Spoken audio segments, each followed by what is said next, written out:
Good morning, everyone. How are you? Well, I hope. I am. What's going on over here? Small announcement. I am starting work tomorrow morning. So this will be the last day stream, at least during the week. And then it'll be day stream weekends only, and then streams will be at night or in the early morning on the weekdays, because I'll be working 9 to 5, and then I have a bunch of dad stuff to do. I got to go to the gym. Dad stuff, going to the gym, put all the kids to bed, do all that, and then streaming at night. Oh, yeah. I think I'm going to move the ads around.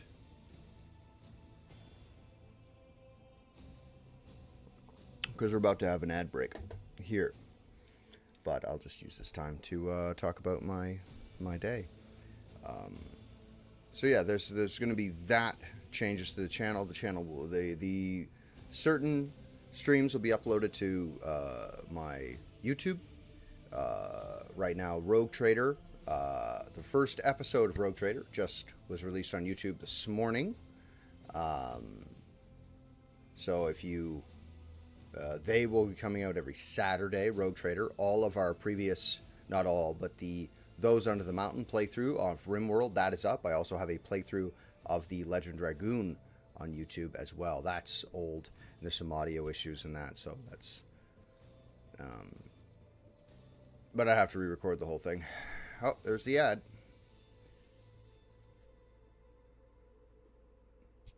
Anyway, so there's that. So basically, what the gist of what I'm getting at here is that streams will change times, and it depends on how it is with the kids, because the kids might keep us up all night or whatever. So we'll have to see how that changes about. I gotta turn this off real quick here. Viewer count. Get rid of that. Get rid of the viewer count. So it'll be either early in the morning. Hello, my friend. Thank you for lurking. I enjoyed playing Minecraft with you last night, by the way. Hopefully we get to do some more Minecraft this evening. But we'll have to see what the world holds for me. Oh, there's an ad break. I gotta move the ad. What if I put the ad in the middle? The thing with the ads are, I can opt to run a 3-minute ad, and if I do it at the very beginning of the stream, like turn the stream on, run a 3-minute ad, then there's no pre-rolls, which is what I'm trying to avoid. But it's still the same. Pre-roll is like 8 ads, so who knows how long a 3-minute ad is. Pirate Software does a 2-minute ad every half hour.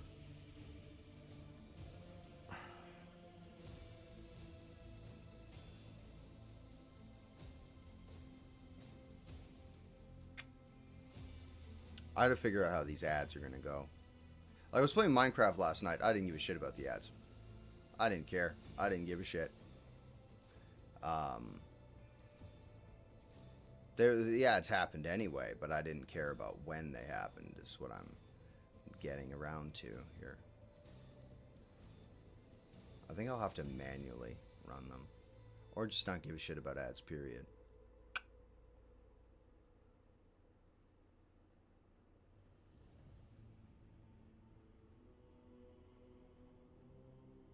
I don't know how to break them down. I don't know what is the best way to deal with ads.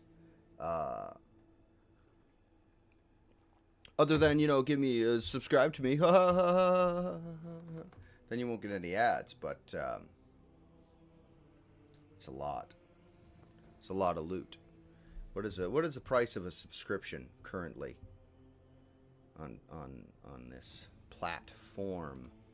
Let me open this window here and have a gander. Let's pretend let's pretend for a moment I wanted to sub over here. How much is it? Okay, that's what you get, but how much? $7.99. Okay, so I was wrong then. So it's not 10. I was wrong in my previous stream. That's a...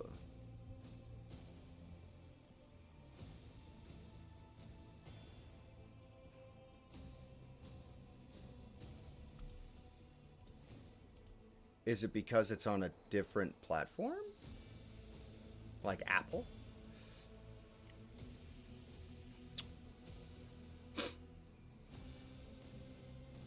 I think that would be the case. Anyway, ad break is coming to an end. Oh, it's hot down here. It's hot down here. It's hot from all that laundry I was doing. So we've been in session for 6 minutes, and we've had our 3-minute ad. Here we go. So what we were doing, guys, is last we left off with our intrepid rogue trader. We had just been through the arena. We now work for Avantius, the arch something. It's a fucking homunculus of some variety, and he's does vicious experiments on people.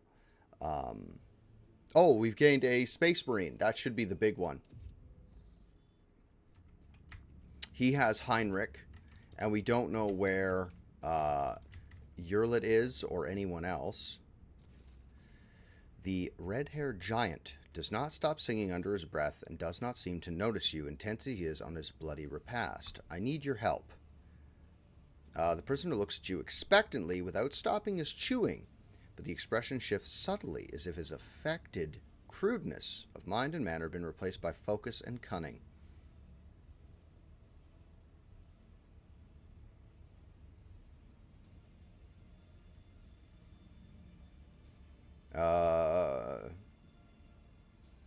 Do you want to slay Xenos with me? Why didn't you say that at the start? What did you expect? Did you think you would have to set the slaughter under the bloodthirsty killer's nose, and it would rush off to do your bidding? Oh, well. Do you serve the Emperor? Or are you a puppet with the hand of that Xenos butcher up your arse? How am I to know whose words you speak? Yours or his? How am I to know what plot you're trying to draw me into?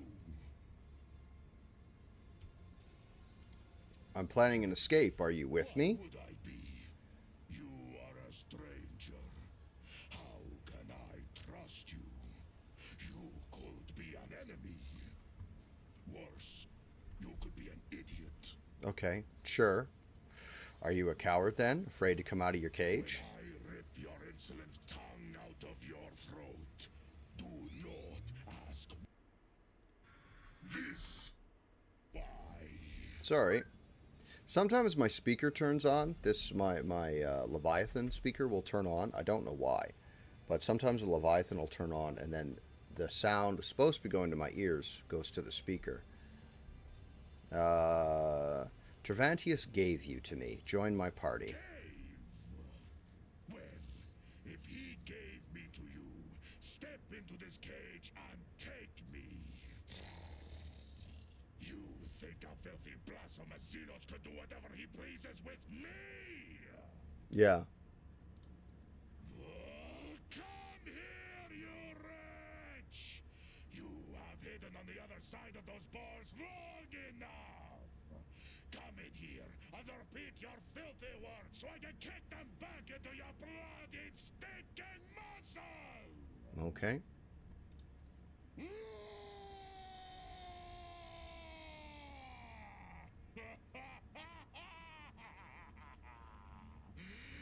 Fine!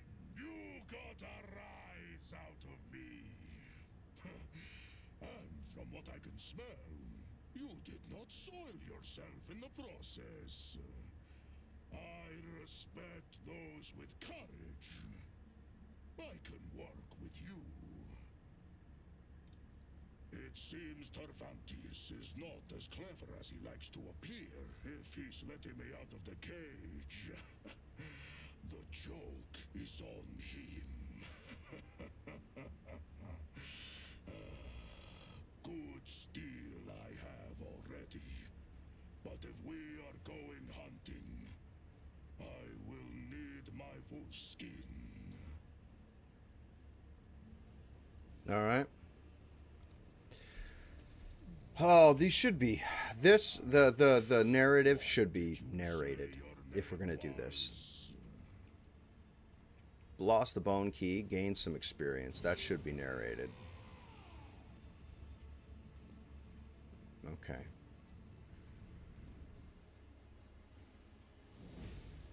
Okay, Ulfar. He's an arch militant. 13 ranks of arch militant. Now, how do we want to decorate this fella? Except, let's go to our inventory and see what we can do with you. First, you have a knife and a bolter, and an Astartes bolter. Your weapon skill, 70. Strength is fucking 80. Very good, because of the power armor. Jesus, my man's almost as strong as you are.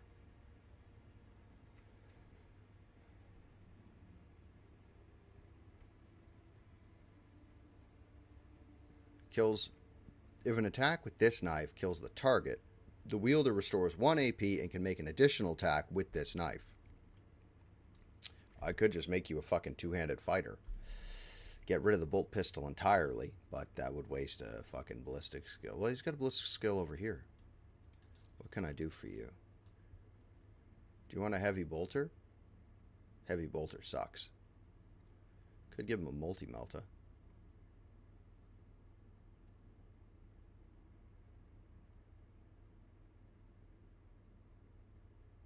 Fucking Astartes bolter does more damage than the multi-melta. That is... But's AP is ridiculous. 12, max range of 4, scorching melta. Nah, you're fine just the way you are. I'm not gonna fuck around with that.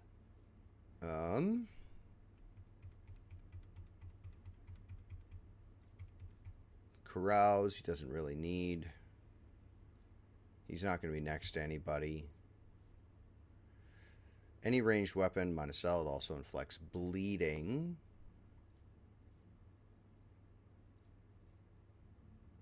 He does not have run gun. Tech use is not why I have you. Most of this shit you cannot wear.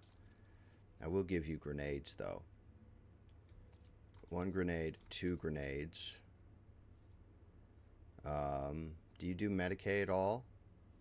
Haywire grenade in case we run into a robot. You don't do Medicae in any manner. Have another grenade. There's this and this.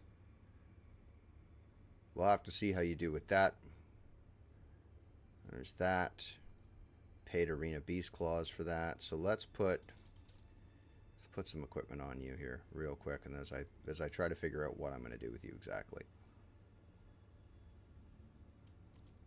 Temporary wounds I can live with. Throw this on him. Medicae, he doesn't have a Medicae skill. That's a Medicae skill, which he's not using. What does this thing do? A stimulant medkit counts as a different type for the purpose of versatility. What do we have in the meaning of stimulants that you can use? None. Nothing. Nothing you can use.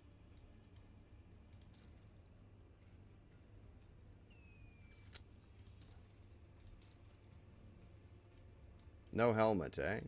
Alright, Alfar. Let's talk about throwing grenades at people. Grenadier. Because we're going to be doing that. We're going to up your weapon skill. Then we're going to use Wildfire. That's 3 points for the next one to cost none. His attacks cost nothing. Unless I equip him with a Melta-Gun. The bolter does more damage than the Melta, so why would I do that? And that's only 2 points.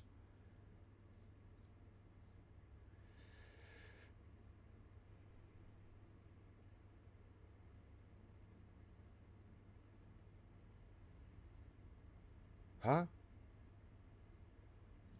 Let's go with Devastating Attack. Can't go wrong with Devastating Attack. Brutal Hunter.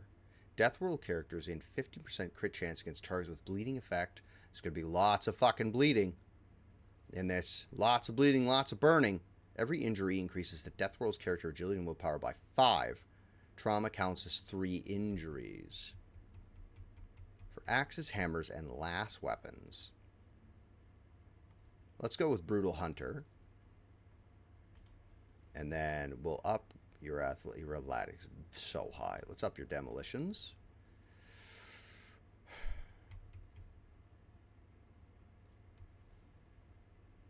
Gains a +5 number stacks of a bonus to crit damage.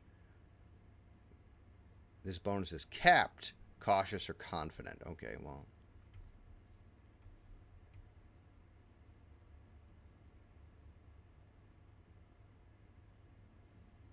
Killing an enemy with a melee attack makes all the arch militants' ranged attacks this turn cost -1 HP. Minimum AP. Let's go with Arms Master. Because if you are telling me what I think you're telling me,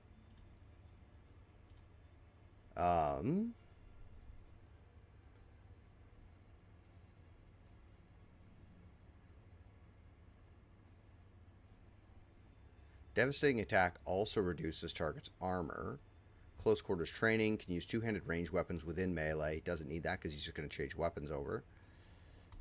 Contempt for the weak.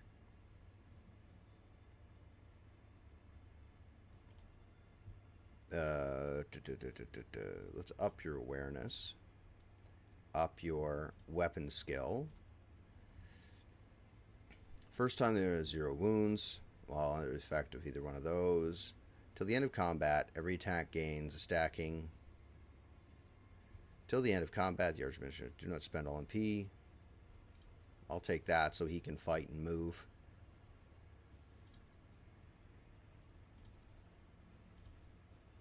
Let's do your demolitions. Even though you're a space wolf, you're not an idiot. Even though they pretend that they are. Which is fucking deplorable.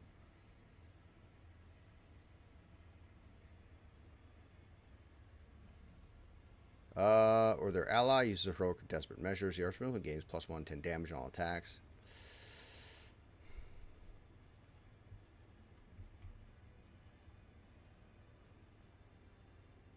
The first single target used by an ally on the Archmilitant. Hold on. Every round, the first single target ability used by an ally on the Archmilitant gains 1 action point to that ally. Okay. Alright. Devastating Attack also reduces target's armor. Toughness till 10. Does not stack. He doesn't need that.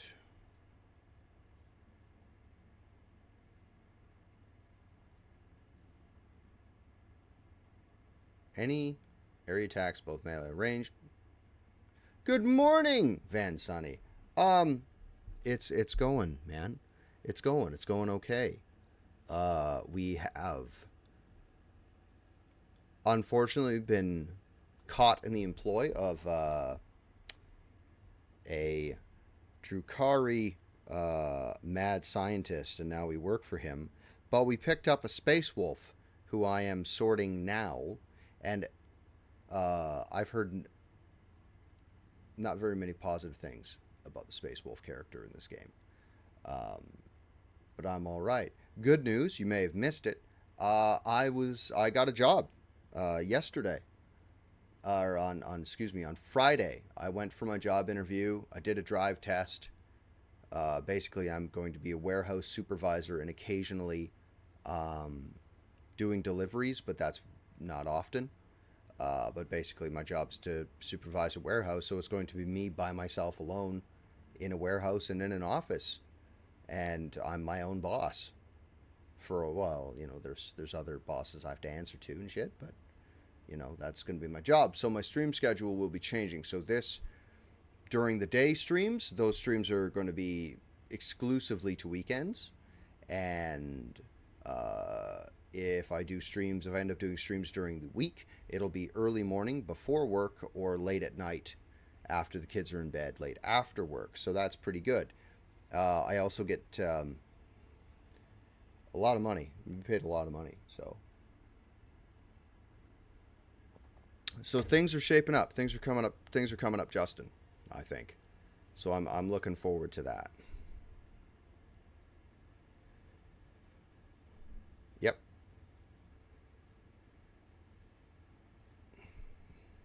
I need it.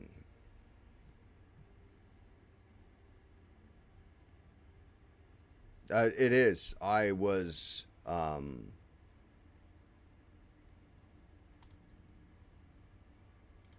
very worried that I was gonna fuck this up, and um,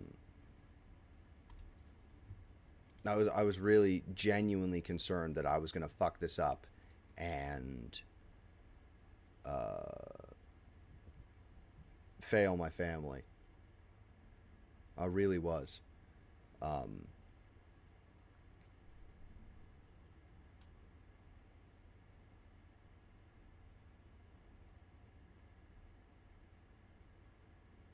Reckless Rush. He can really fucking move, this guy. Eh? What's this one? I kind of wanna.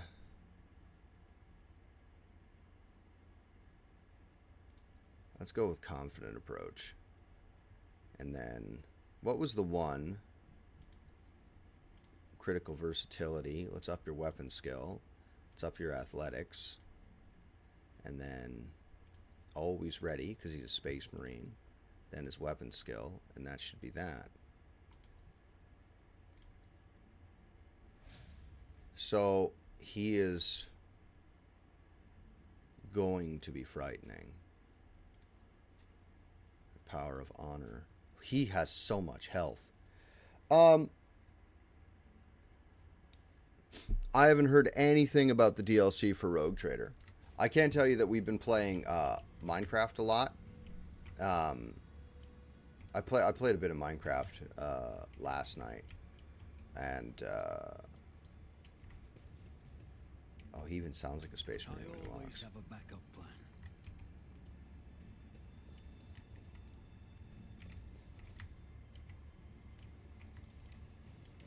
The future you see could be the whispers of the archenemy. How can you trust your visions, Adira? Well, I mean, I don't think that's the question you wanted to ask. What you wanted to ask was, how can others bring themselves to trust a despicable psycho like me? Face it, sister. Not everybody's as pig-headed as you are. you two need to fuck. Honestly, you guys just have sex. Push their thing back to work on it more, so it doesn't have as many fucking bugs as the original release of Rogue Trader did. I played Rogue Trader for a little while, and it was so buggy that I spent more time save scumming than I did playing, which doesn't work for me, brother. Now let's try and find. What did we have to do? We have Abelard, and we have this big idiot. Now this is all save scummy stuff here. This is all tech use. What's it? Because I need to find Pascal. So let's... Is that the opera? Let's go here. We'll see if we can find Pascal first. Oh yeah, we have to go back and kill the commissar. Keep your eye on the Absolutely have to find him and kill him. Ah! I'll take that, thanks.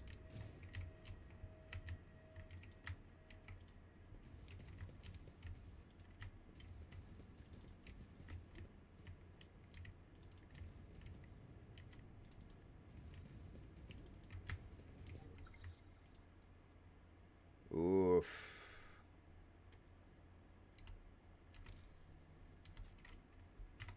We'll have to see. We'll have to see. Without using all my debt charges, please and thanks. Very good. Medicaid, fresh corpse. Yeah, you did. Nice. bartering.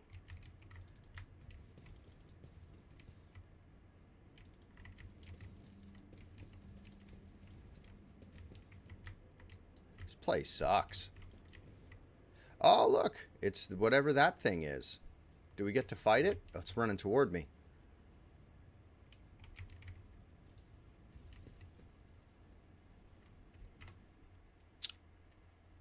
Now that I have my warp specialist here,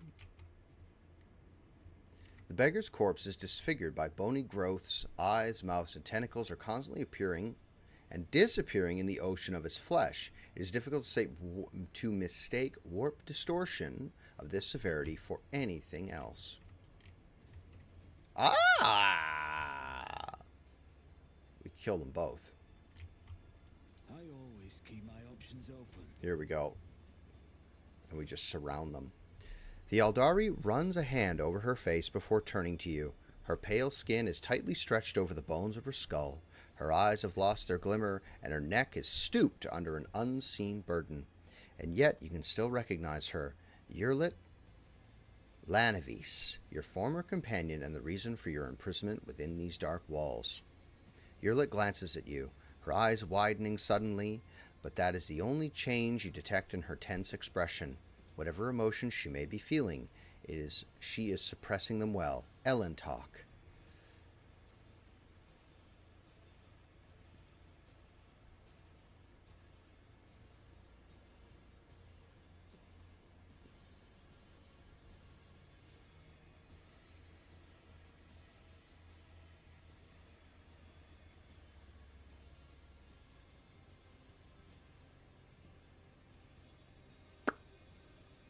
Yurlit sold us out to the Drukhari. That's why we were captured and sent here. Tortured, cut up. But Yurlit did it because she was looking for her people. And she was foolish enough to be tricked by the Drukhari. Or she allowed herself to be tricked.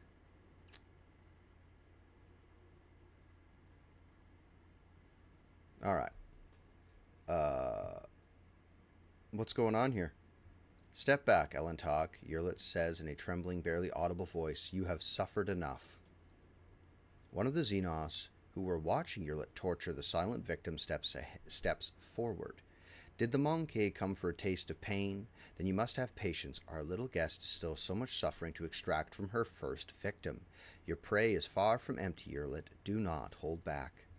Yurlit grips the blade in her hand and immediately winces. Her spirit stone is emaciating a red glow. She touches it with an expression of anguish. The suffering overwhelms me. No more. I cannot bear it any longer.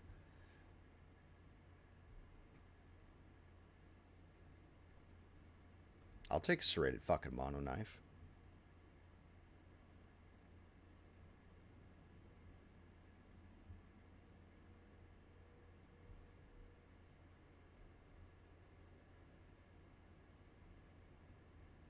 This loses a companion permanent. You can just lose everybody in this place.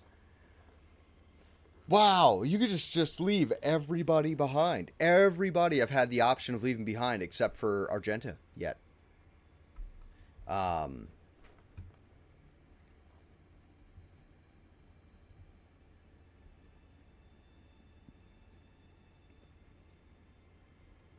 Let's kill the Drukhari. Let's kill them. Let's kill them together, everybody. Fuck yeah! The Drukhari are too enthralled by the victim torture to react in time. The blade goes through his throat and the Xenos collapses with a visceral wheeze. That was a pretty good knife. That's a pretty good knife. His kin move to draw their weapons but freeze, transpicked by the sight of their brother thrashing in agony. Yurlit takes a ragged breath. From the Dark One's toy to the monkey's property. My path shows me no mercy, Elentok. Tell me, will your heart find the strength and resolve to forgive me, to allow me to share the path with you once more?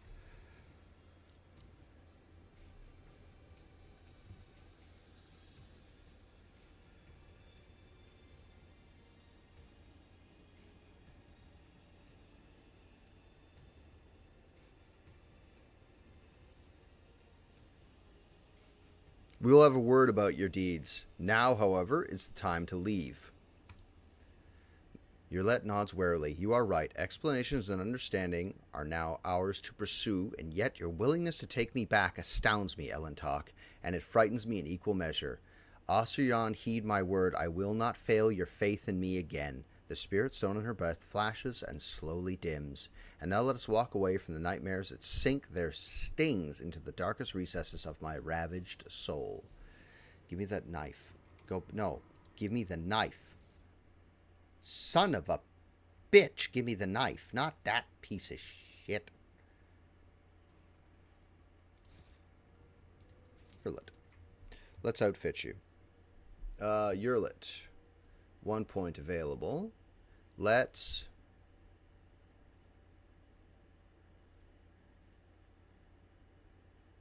Perfect opening. And then we will up your perception. What's your weapon skill at? Oh, that's fighting in melee. Let's up your perception, thanks. Now, let's go to... She's an operative. Are you outfitted? You're outfitted with what I left you with that amazing fucking rifle. Chainsword, 15 to 25. I really appreciate that. There's those items. Can we equip you with, what's this? Stalker gloves, range chance. That's for run and gun. That's for Argenta. She'll never use those. Oh, what's this? The wearer of this badge gains a stack of versatility the moment they gain 3 momentum. Always automatically hit. You're using versatility. Temporary equal wounds. You don't need equal wounds with all that health. But let's throw a versatility on instead. Jesus, he's a big lad. He is a space wolf, though. Oh, must piss him off to be friends with a fucking Drukhari. Okay, now.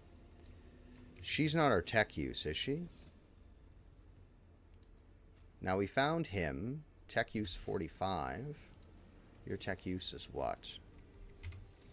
65. Okay, so he has the highest tech use in the group. So let's walk around, save scum a little bit, see if we can find some more characters, and then we'll go and try to find our man, Pascal. We'll find the others. We'll go in. We'll kill the commissar. Take his hat. That's how it's done.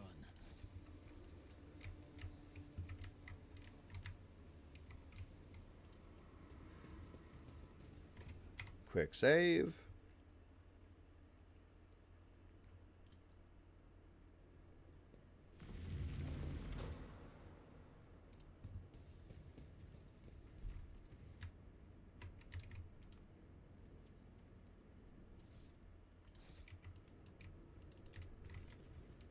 Just kill all these Drukhari. Just kill them all. Like they're not... Listen. Success is the only outcome I accept. Okay, I'm stealing all your space crystals.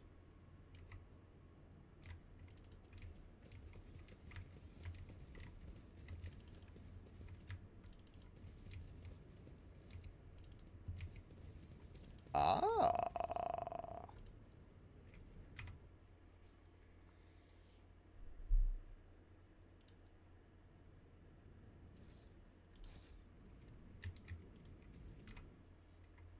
You know what I didn't do, guys?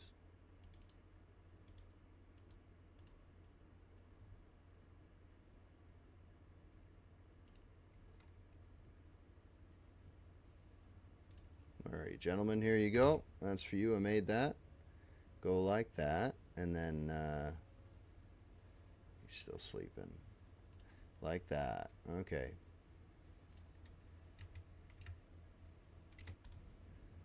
I, didn't,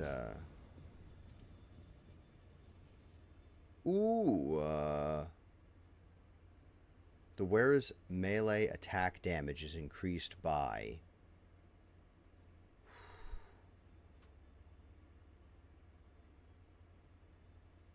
These are fantastic. And xenoplasma grenades? Yo! This item was made for Yurlit. Where'd it go?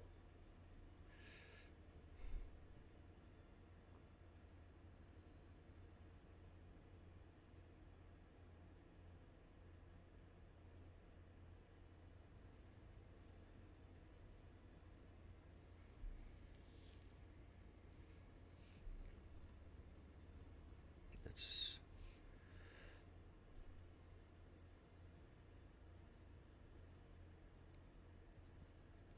Where is Deadeye Shot? Critical hits, triggers, exposes weakness against... It's good for bosses. AP for each consecutive turn the wearer hasn't moved. Whenever the wearer hits an enemy with a Deadeye Shot, it reduces the enemy's deflection. Let's put this one on instead, because that's what that's for. And then we'll go to this items, Hand of Offense, and it replaces both of those things, and that's both massive upgrades. So this can go on Heinrich when we get him back, because he's also a Psyker.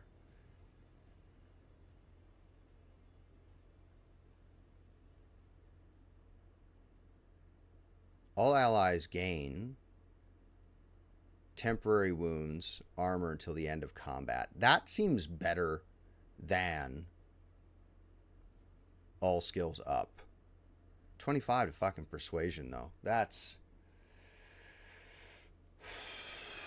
something. So what am I taking off here? Iconoclast. Anybody can wear this item.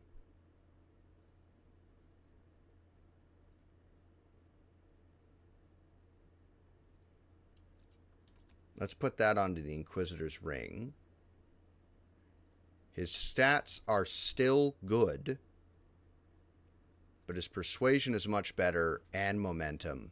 And then on this guy, I don't use you for your skills. Let's be honest. This piece is amazing. Momentum, burning, bleeding, toxin effects removed from all allies. All allies gain wearer's persuasion divided by 7.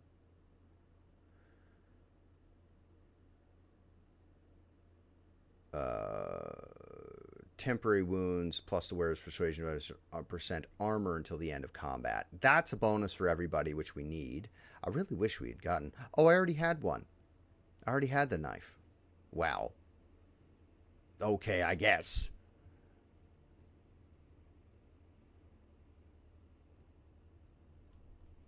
So who can we throw this on? Whose skills are low? His skills are fine. They're fine, I guess. I could stick it on Abelard. Let's throw this on Abelard. This thing right here. Ah, bam. Fuck yeah, Abelard. Oh, you beast. You absolute savage. Hey, can I put a greatsword on you? No way. You'd think a serrated two-handed greatsword would appeal to you. Speaking of two-handed greatswords, I'm really jazzed. Hold on. Before I start, I'm not really jazzed about the changes that have happened to the Blood Angels Codex. I can tell you that I'm pretty jazzed about the idea of Death Company being given Eviscerator chainswords. With the ease of which the flyer took to the air suggests their body must be extremely light. Even small projectiles must pose grave danger to them in mid-air.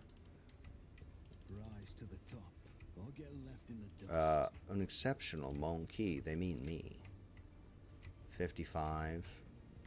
Let's do this one now that we've got better tech skill. Oh, yeah, the tech skill's gone down because I took the fucking thing off. I'll learn from this mistake.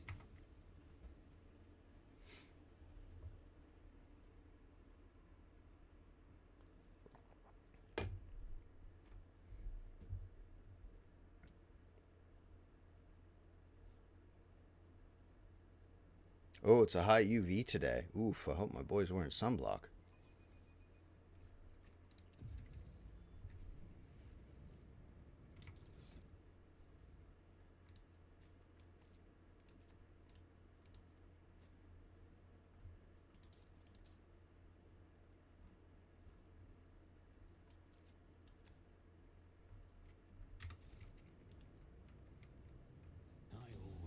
job done. Yes. Oof. Grenades. Yes, please. At the start of every combat, the wearer's allies gain deflection equal to the wearer's psi rating. Whenever an ally suffers any damage or loses non-temporary wounds, this effect is removed from that ally. Every attack, the instantly provoke attacks of opportunity from all the adjacent enemies. The wearer gains toughness bonus temporary wounds for each attack of opportunity provoked by an area attack. Those would go on Abelard. Right? What does Abelard have? Abelard's rocketing. Warmonger boots, whenever he kills, does not spend all of their MP. But if I were to give you... If I were to give you the boots I just picked up, the bruiser boots, whenever they wear, they instantly provoke attacks of opportunity from all adjacent enemies. The wearer gains that for each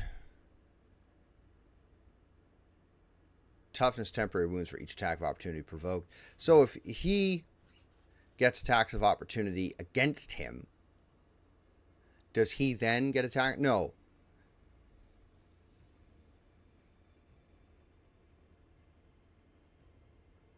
I don't know if, like, does that work the way I'm thinking it does? Because if...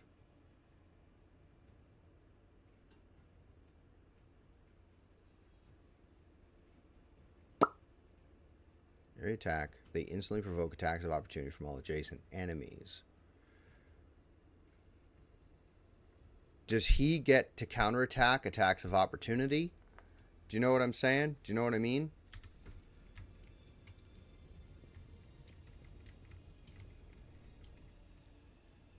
So they get an attack of opportunity against him.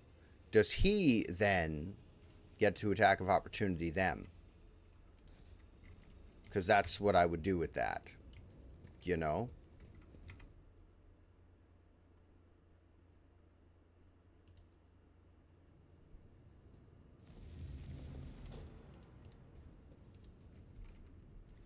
Alright, so that's all that.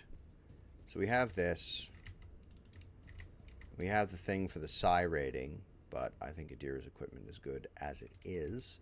So let's advance the story a little more. Money to be made. We've searched this whole area, so let's go kill the commissar.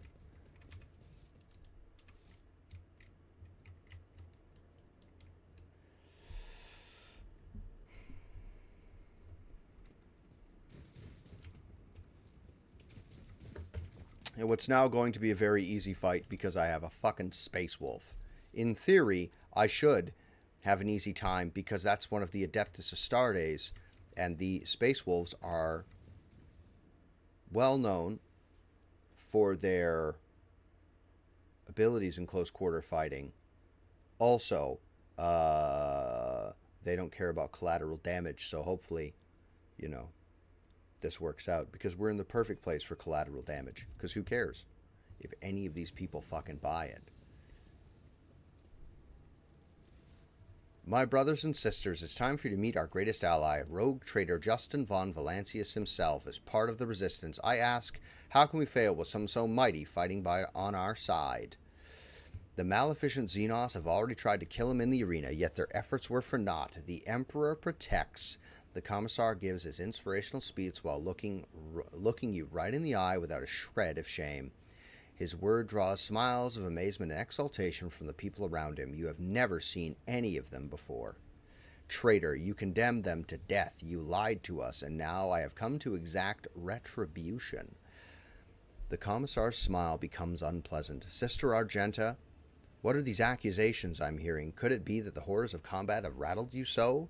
Have you been blinded by the ensuing madness? He adds a well-measured dash of pointed suspicion to his voice. Or has our cunning enemy poisoned your mind with some wicked influence?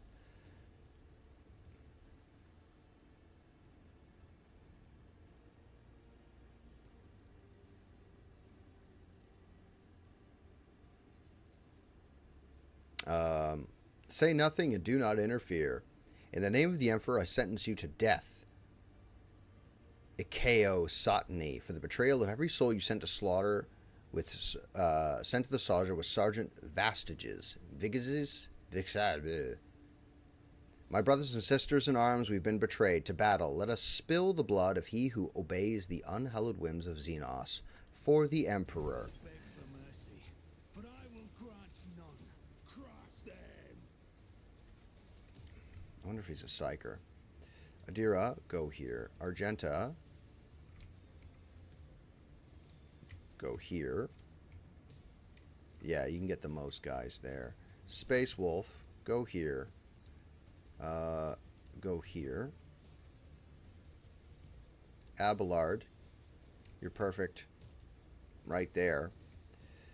Justin will go right here. Start battle. Adira. Where did I place you? Adira, first thing, number 1. Put a hunt token on the Commissar. I want his chainsword. Then put a hunt token on... They're all level 2s, eh? Are there any level 3s in here? Put a hunt token on that guy. Commissar goes right after you. Put a hunt token on this fella, because he's right there and he's probably going to die very soon. Then we're going to analyze target. Then we're going to expose target. Then we're going to use foreboding. It's 2. Let's throw this on. Which one's the dodge? Let's sensory deprivation this guy. And then we're going to psychic shriek. Can we just kill anybody outright? On a crit, dead outright. A lot of these guys will be dead outright, but let's do this. You're fine. And then he's gonna move. Really? Oh. Very good. Yes. Yes. Yeah. Abelard's going to be fine with all that over there.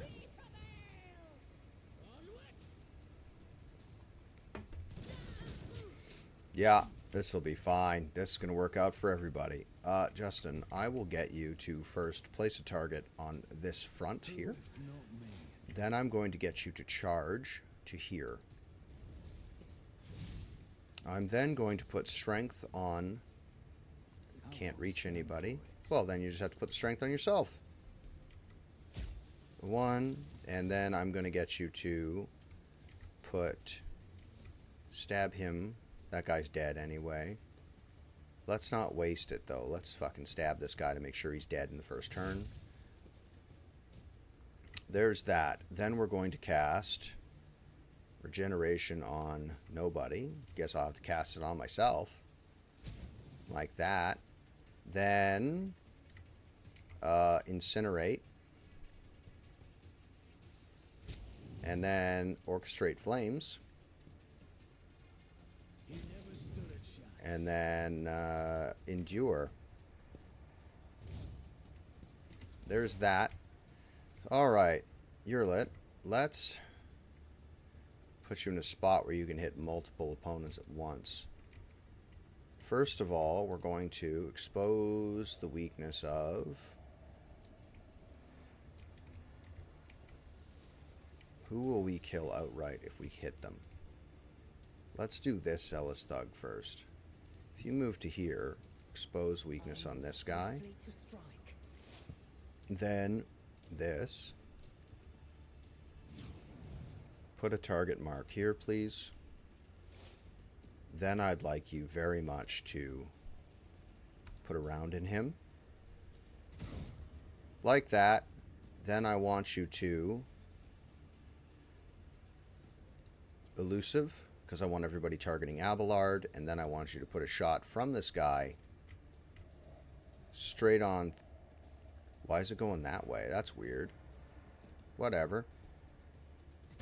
Oh, I see, because she has to step that way to do it. I understand. Here we go. Out of my way. Oh, Ardira. Ooh.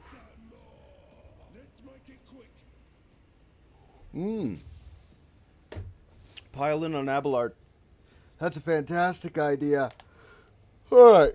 First thing we're going to do is, Argenta, can I get you to move to about here? Oh, there's fucking guys back there, too. Argenta, be a deer and throw a grenade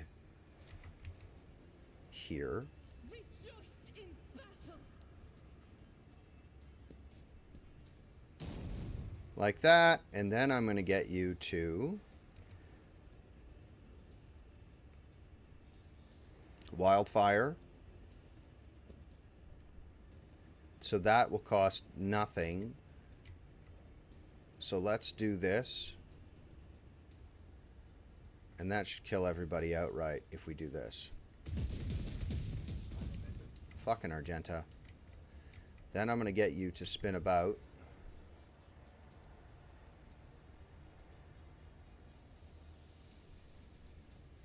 I'm going to drop an autosave or a quick save very fast and see if we can just target this guy right here without killing her.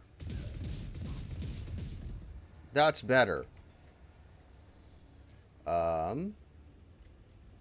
the end of the turn, make an additional Whatsits that guaranteed to hit this one. That's fine. They don't like each other anyway. Now, the big bruiser man.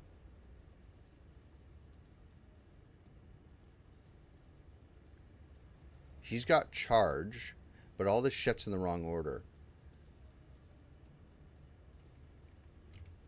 Well, you're going to go back here then, away from everybody.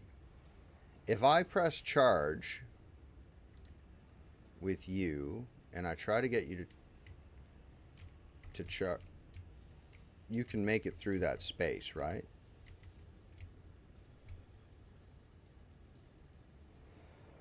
Why can't you charge? Like, there's no charge. It's not there. Do you know what I mean? Let's, I'm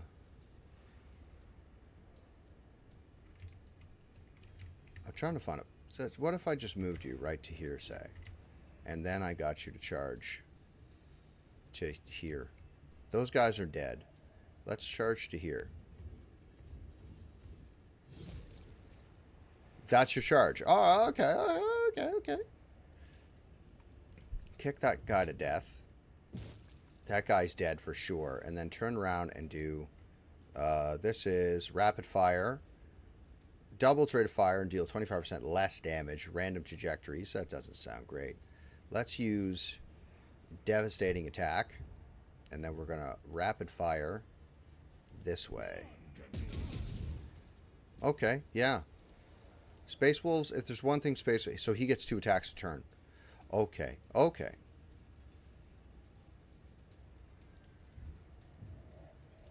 Can you move here, please? And then I want you to knife this guy. Do that. And then can you move to here, say? Because that was a good turn for him. And then from here, throw your knife at that guy. All right. Abelard. Let's change over to the Greatsword. And let's move to right here. Yeah? Okay, so Abelard, while we're standing here, would you be a champ? And... It will be done. Oh, I didn't mean to endure. I gotta move these fucking abilities around. Do this on that guy. And then I want you to do this ability and hit as many people as you can.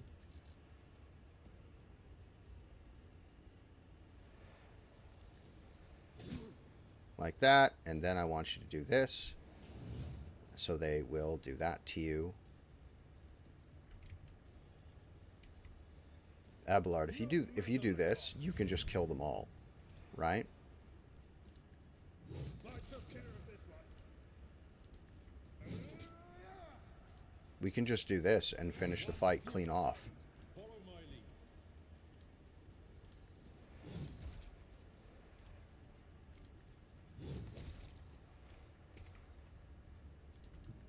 And now these guys are in melee with him.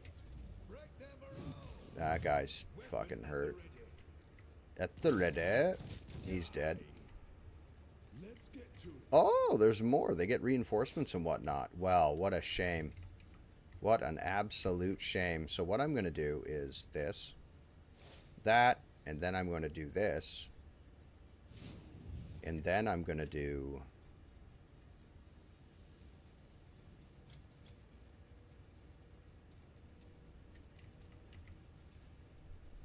It won't kill him outright, eh? Let's increase your own dodge. For warning. And then we're going to use this ability. And everybody's spaced out just far enough so it won't be very useful. Psychic Shriek his ass. You're fine. You're fine. Don't worry about it. Follow my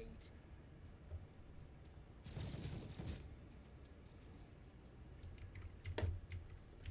I'm fairly confident the Space Wolf can get in there and finish that off. Let's go to here and then charge this target here, please. Oh yeah, these guys are all done. Then we're going to ignite this target. That's that one. Then I'm going to cast healing on Adira, killing both of them. Then I'm going to cast this ability on you, killing that one. He's dead next turn. Then I'm going to put this on that one.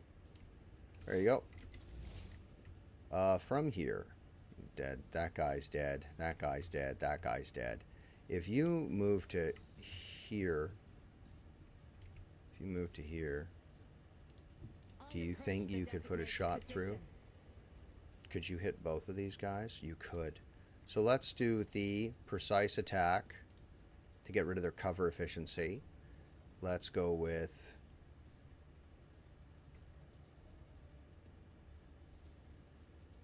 Put this on the front of that guy, so hopefully it punches through for both.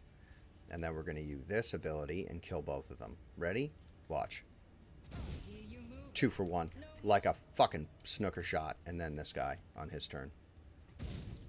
You shot me, you bastard. Did we forget anybody?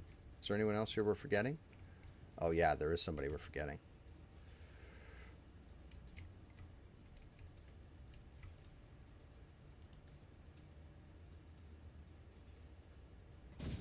Okay. Go here. And then using the fire of your angry. You can't charge, eh? Using the fire of your how mad you are, I want you to go here and fucking pop this guy one time. Because you can't miss. Oh.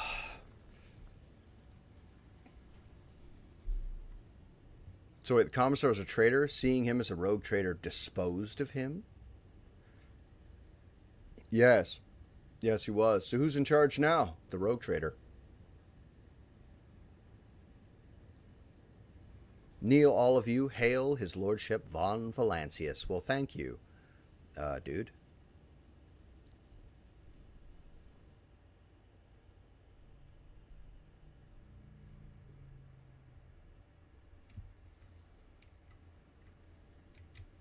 So we're here now. Malice and the Commissar. Let's take the Commissar's arsenal.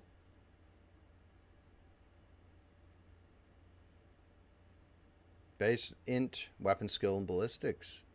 Wow. Dodge of wears intelligence of more than 65.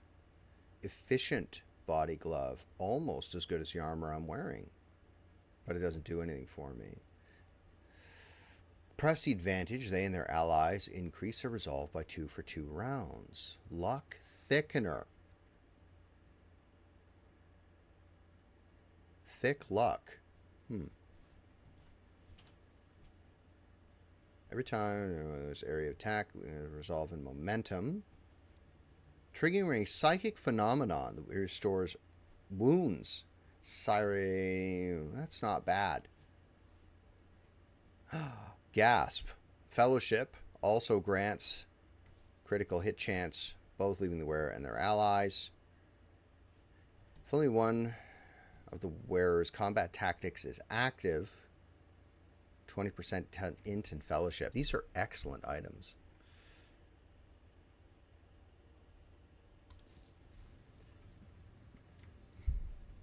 Let's take the Shrieker's arsenal.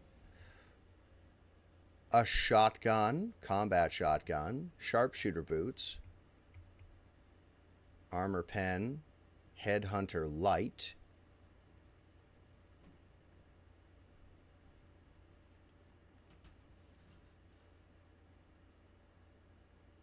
each time the wearer dodges a melee attack, they gain critical hit. Oof. This chainsword, a Starday's chainsword, 19 to 30, and a hand flamer. Not a hand flamer, but a flamethrower. Let's see if we can fucking take this as Starday's. Oh, now I gotta talk to everybody. Gross. First of all, Ulfar. Pistol, 16 to 27 damage.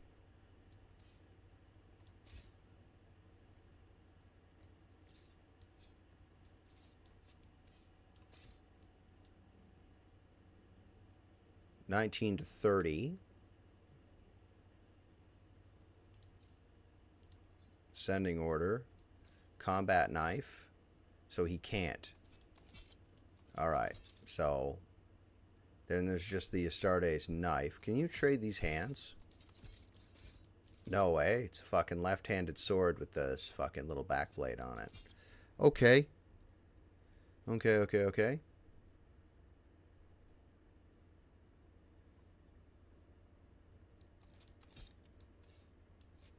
I like the knife better. The Astartes bolter is much better than that, so we'll give you the chainsword instead of the knife. Can I fit you with the knife and the chainsword? Pistol slot only, eh? Nope. No. Okay, so he's very specific on where what his equipment does and where it goes. I gotcha.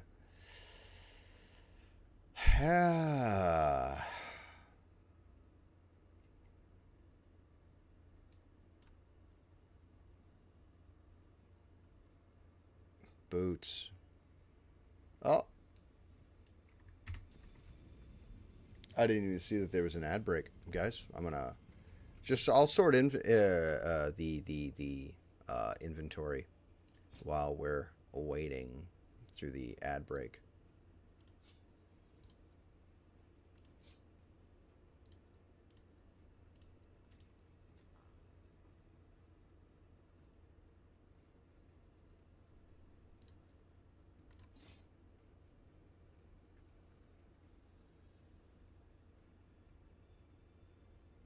That's not bad. Oof.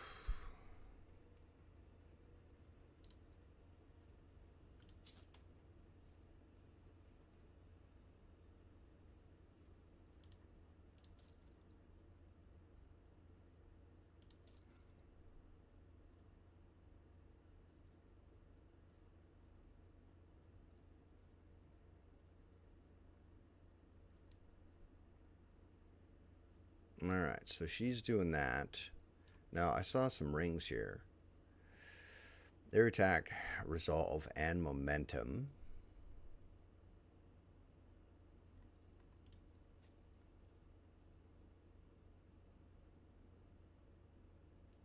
Xenos and demons. Using reload for any weapon costs -1 AP. Or higher resolve. I feel like higher resolve for her is the way to go.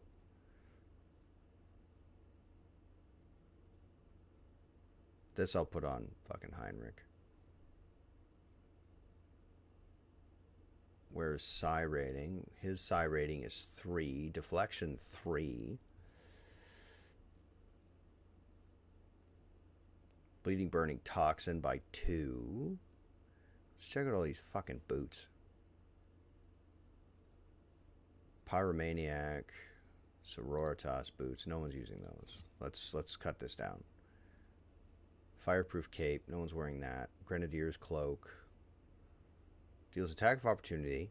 They gain the shrouded effect. This does not sack. That'd be...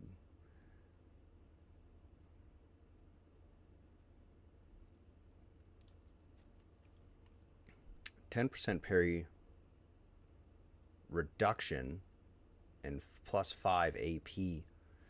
Or I get extra damage for those who have attacked me.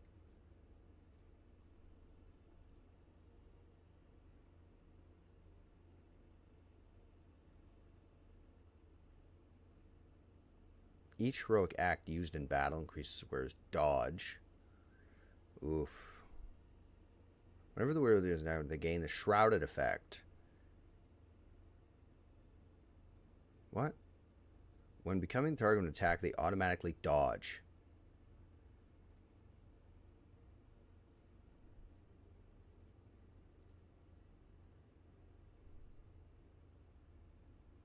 I'm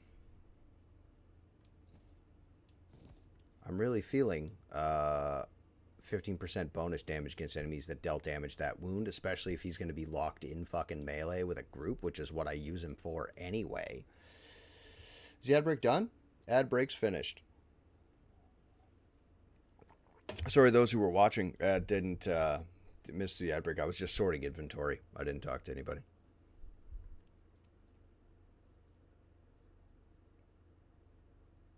Okay. Warp Conductor Gloves. Or Psychic Awakening. Now your boots, I gave you the Warmonger boots.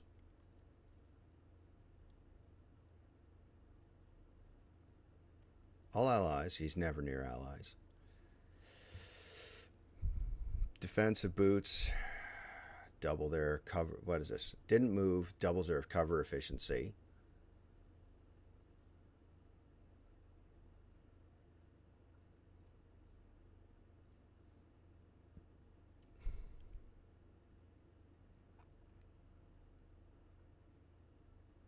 Please stop stabbing the tip into the ground, please. Could you stop doing that? Fucking up your sword.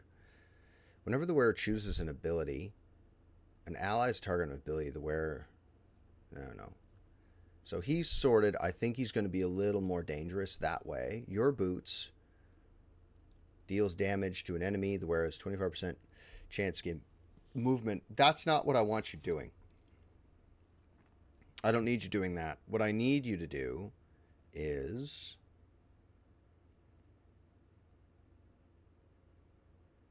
That's just half cover.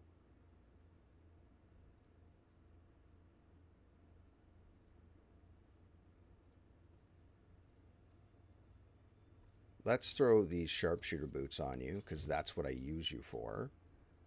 And then your cape is what? Distraction cape. This lowers the perception within 5 cells. Nobody's near her to do that. Persuasion. Grenadier. Cloak of Hatred. Sword Dancer Cloak. What does this do? Dodges a melee attack. Agility.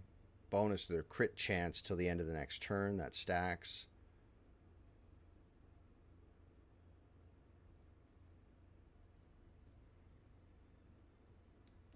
Let's put this cloak on you instead. Matted colors. Dull matted colors is what we want. I don't want to do anything with him. 50% armor against warp damage.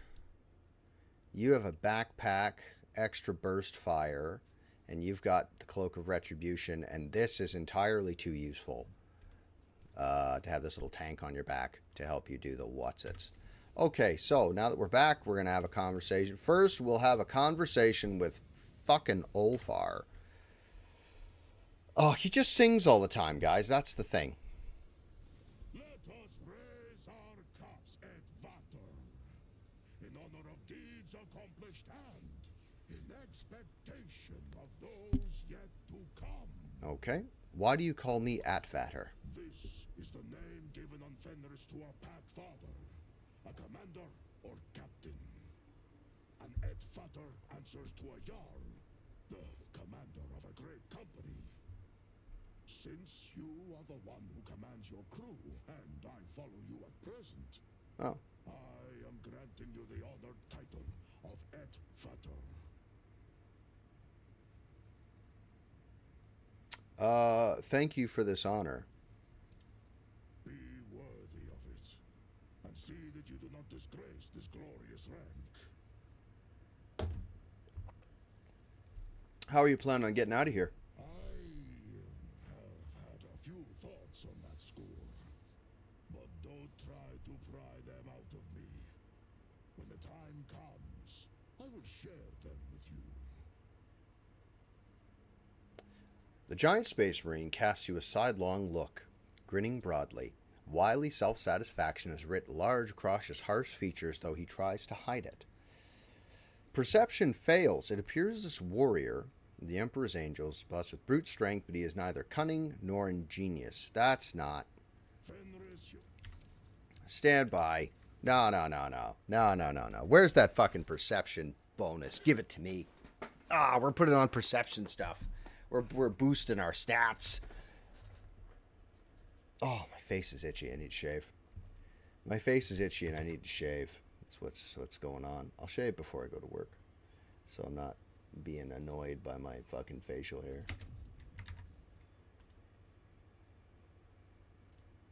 All right, so let's open the inventory. Open the inventory. Let's throw persuasion. Let's throw that one on. It's going to be knowledge Imperium as well. I may be dooming myself here, but what does this thing do right now? That's to my armor. Throw that on for lore Imperium, because I feel like we're going to have to do that one. There's a book that's like 20% to lore Imperium and history and whatnot. Oh, he got a knife in his hand. Do I got a better knife? Did I give you Drukhari equipment? Oh, I didn't. A Starday's combat knife. It'd be too fucking big for you to use anyway.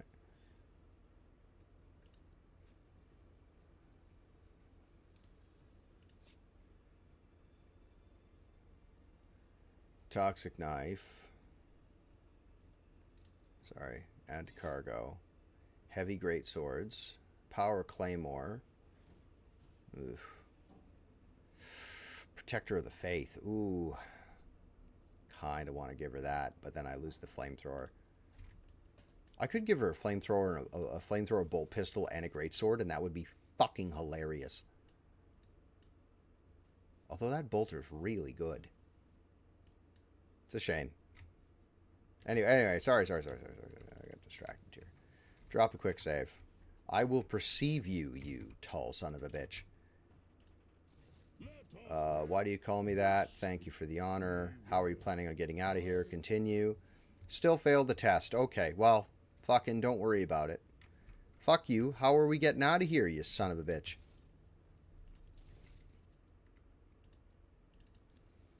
How are we getting out of here, you giant bastard? Oh, spilled water on my desk. You know what I'm really excited about? I gotta tell you about my job. I'm really excited about the fact that they have 2 monitors set up at work. I'm really excited. They're 2 monitors that are the same. I am fucking jazzed about it. Why do you call me that? Thank you for this honor. How are we getting out of here? Continue. Despite his worthy attempt to play the fool, the Space Wolf cannot deceive you.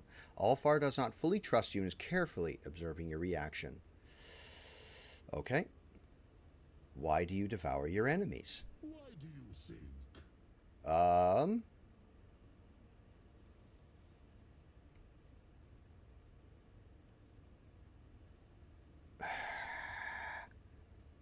Clear to you, the bloodthirsty Worsham gone mad in captivity. Come to think of it, he's probably slightly deranged even before he was taken prisoner.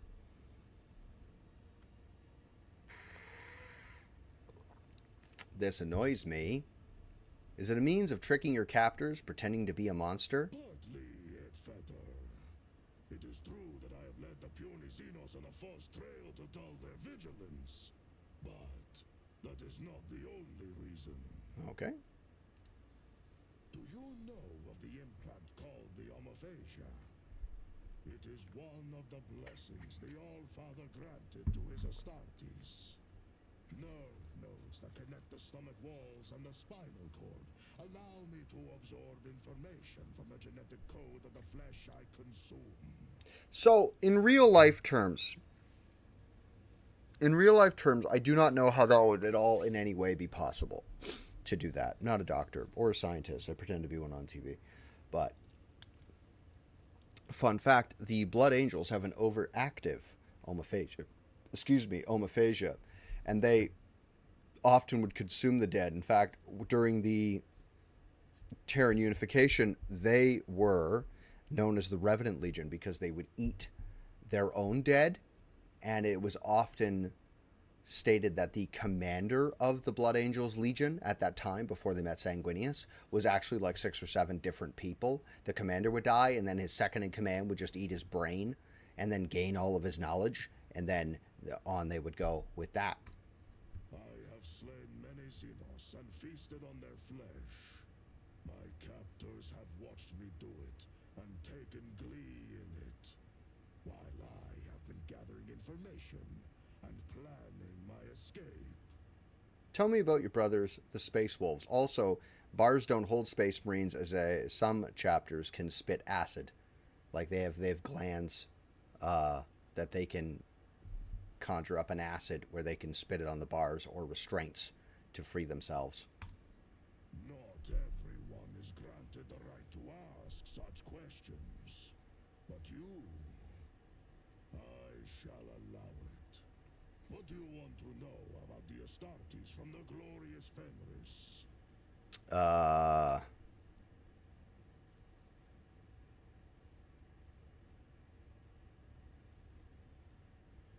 Who are the Space Wolves, or the Vilca Fenrica?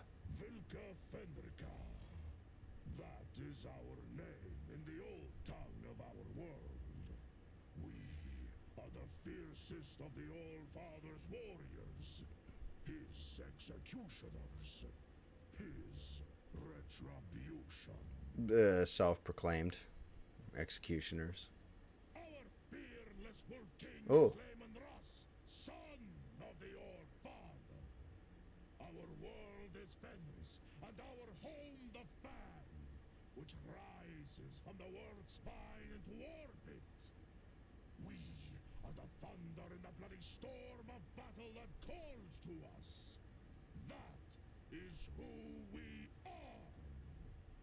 Tells me almost nothing. Thanks, though.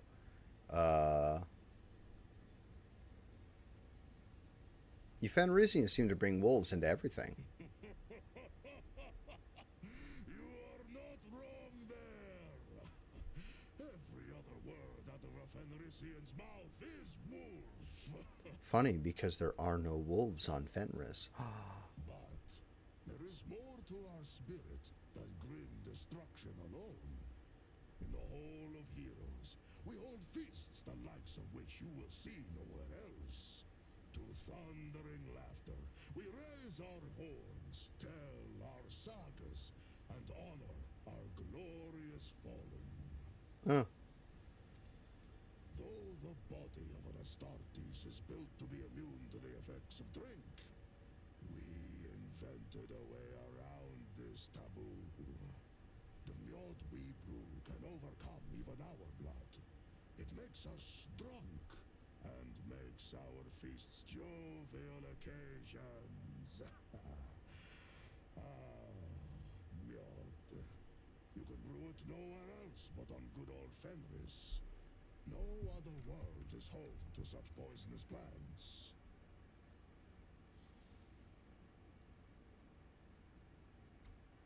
Catachan, like any number of death worlds. One of my biggest problems with the Space Wolves is that they are wildly hypocritical and completely full of shit. Like, a lot of the time.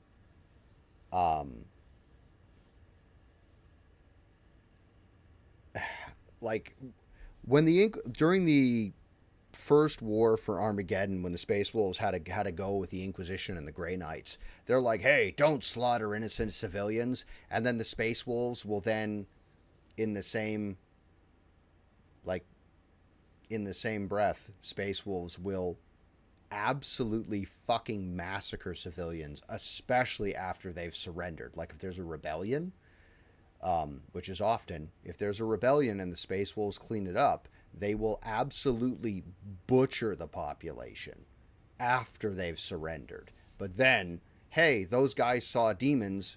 Knowing about chaos and demons gives the chaos god strength. We need to kill these people, so to take strength away from the chaos gods. And the Space Wolves are like, no, we can't kill innocent civilians. I'm not saying that the rebellion shouldn't be put down. What my protest here is the fact that when the rebels are defeated and they surrender, the Space Wolves just keep killing people, just to hammer the point home. They just slaughter everybody. But when there was a point, when the Inquisition was like, hey, all these people are now aware of chaos, and that will inevitably create chaos cults, because the whispers are going to be very strong here. We need to leave no whispers, no place for whispers to happen. Then the Space Wolves decide, hey, we can't kill civilians. Like, during the Heresy, there was no Loyalist Legion that did more damage to the Loyalist side than the Space Wolves. I will go to the mat over that. What's Fenris? What's it like? Fenris is home. Land of harsh winters and harsh people.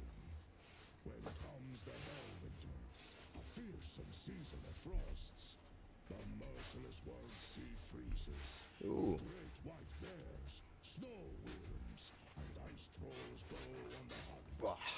Then the murderous frost retreats, and boats of harpooners sail out to ply their craft, capturing sea snakes and krakens. So, Fenris is a death world overrun with megafauna, which is fine. So there's a lot of animals on Fenris to feed the megafauna, is what we're saying. Because you can't just have giant animals, right? You need smaller animals going all the way up. Because if there's no small animals, then the big animals then get smaller. So there have to be a lot of fucking animals on Fenris in order to keep that ecosystem going, especially in the oceans, because that's what happened.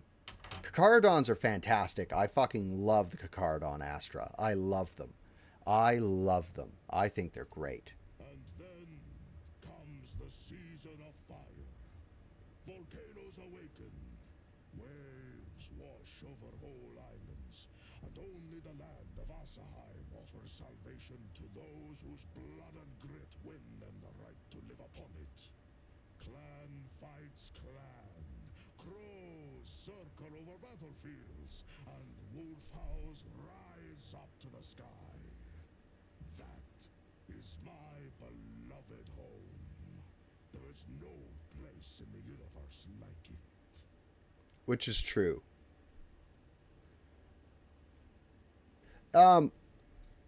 There aren't official models for the Carcharodons, but if you follow the YouTuber Major Kill, he commissioned a 3D print you can get of Tybros, the Red Wake, the chapter master of the Carcharodons. And if you... Let me have a gander for you here. Tybros, the Red Wake miniature, Red Wake model.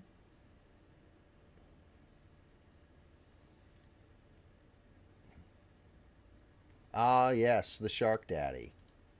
Copy. Fuck!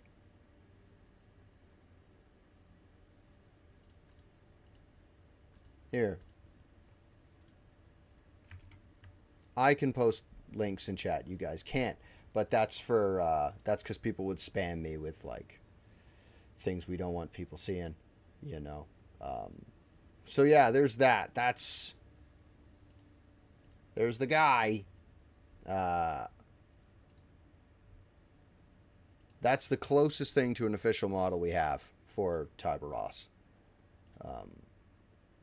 But it's pretty cool, I must say.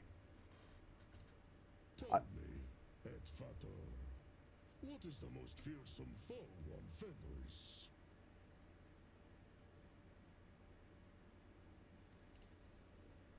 Fenris? Fenris is a death world known for good reason. There must be dozens of lethal creatures that inhabit the planet. Which is the most fearsome than the rest?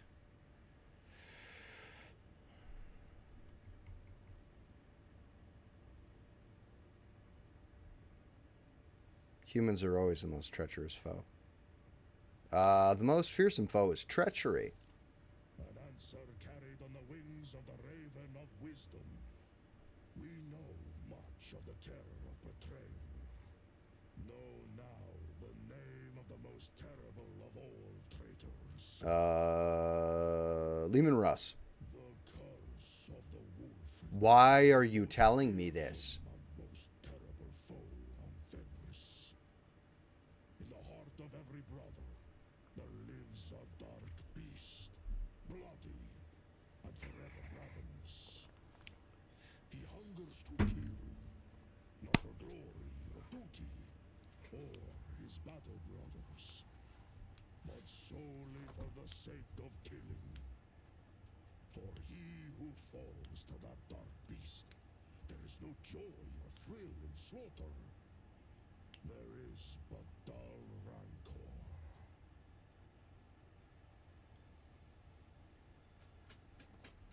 The guys, the Curse of the Wolfen is one of the great shames of the Space Wolves. Why would you then tell me about it? It's like a blood angel telling you about the red thirst or the black rage. These are secrets that they want kept quiet. Like, they don't share this with people. You know, these are genetic. Like, not only does it really look bad, like as a political fucking thing, not only does it look bad, but as genetic, as Space Marines sometimes are obsessed with genetics and genetic purity of their gene seeds. The Curse of the Wolfen invites questions about the purity of their gene seed, and if your gene seed's not pure, you're up on the fucking chopping block, because there is a section of the Inquisition and of the Adeptus Administratum. There's a few institutions that like maintain genetic purity of Space Marines. And if they're like, oh, yo, you transform into fucking werewolves and there's nothing to be done about it? Like, the wolves that you find on Fenris, Thunderwolf Cavalry. I strongly suspect those Thunderwolves were actually Space Wolves that fell to the Curse of the Wolfen, because there's, it's like canonically that there are hints to that they're just riding mutated Space Wolves. And during the burning of Prospero, a number of members of the 13th Company transformed into Wolfen, which the Space Wolves vehemently deny, and they will outright kill people that say that shit. And then there's this fucking blabbermouth being like, oh, by the way, the Curse of the Wolfen. Why would you bring it up? Do you know what I mean? Anyway. In Icons, I've seen Astartes look much less wild. Our gene seed is unique. Lehman Russ blessed us with the Canis Helix, a genetic gift that heightens our senses, making them Cousins. sharper than those of brothers from Cousins. our chapters. The Canis Helix kindles a bloodthirst in our hearts and changes our appearance to resemble the lethal wolves of Fenris. It also turns you into wolves. Right? For a Space Marine chapter, you're far from orthodox. The wolves do not take orders from outsiders. We keep the old ways, not the Codex Astartes. We fight in packs, and we are trained and healed by our wise rune and wolf priests. We do not find honor in adorning ourselves in laurels, but instead etch the full names of our fallen kin as a promise of vengeance, and draw strength from that promise. Psychers, by the way. The Space Wolves don't like Psychers, except that they have like a cult of their own, openly practicing Psychers in plain sight. Like, we hate Psychers, and then a Psycher will appear in Wolf, like as a Space Wolf. Psycher will just appear and start using the warp, and everyone's going, "That's a Psycher." And they're like, "No, no, no! It's his powers are rooted in Fenris. It's not a Psycher. He's not a Psycher." Yet, yes, he is. That's very much a Psycher. That's what I mean. They're hypocritical and full of shit. And I'd like to point out again, there was no Primarch that did more damage to the Loyalist side than Leman Russ. Hey, you're welcome.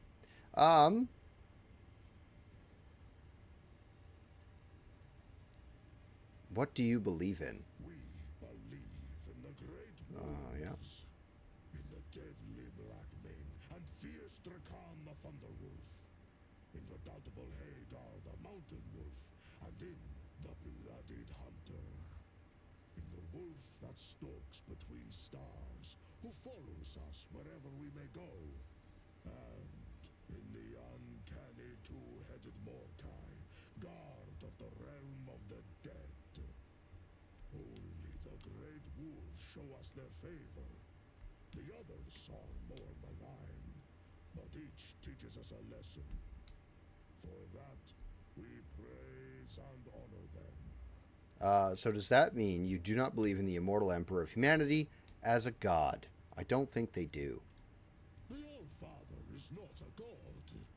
He is the best of all humans, our perfect forebear. His blood flowed through the veins of Leman Russ, and Russ's blood flows in me. Does that make me a god? My respect for him has no end, and I am ready to die for him.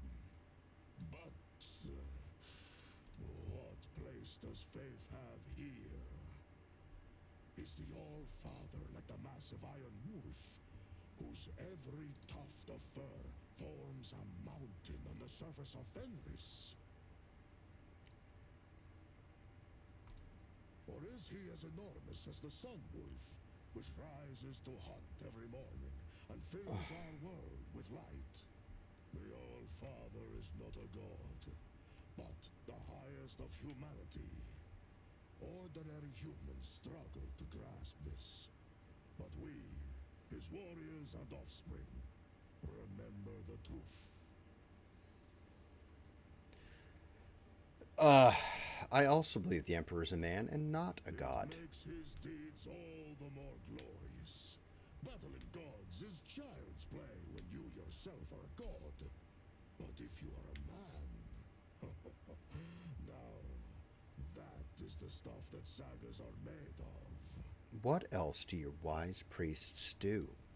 Lacan the Ruined Wolf once shared the mysteries of the healing potions and the secrets of magic sagas. He taught them to see the past and future in throne rooms, to call down storms, and to carve powerful talismans. Wow. Not a psyker, though, eh? Ugh. Jesus Christ. You sense not the slightest power emanating from the charms Ulfar is wearing. Yep. You spoke the full names that give you strength. What is your name that you speak of? I should have fucking done all of this with the 10 on instead of the persuade. Because I failed that one anyway, fuck. Red Mane. That is what my brothers call me. Oh.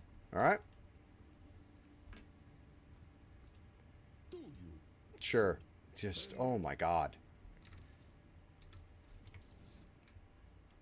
Throw that in the trash. That fucking thing. Oh, what's this?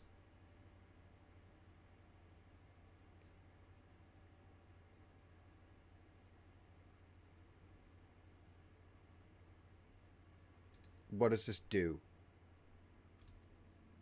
What does this do? Nothing. Doesn't fucking do anything. Just junk to carry. I put it on go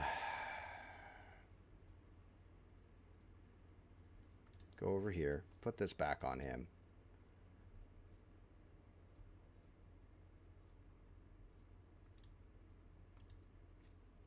Let's put something on you that's better for fucking melee. Let's see if we can find something for melee instead. Put that back on you. Right? He doesn't have a psi rating. Medicae. Each time where he's psychic attack, luck, dodge, or parry based on psi rating. That would actually be very good on Justin.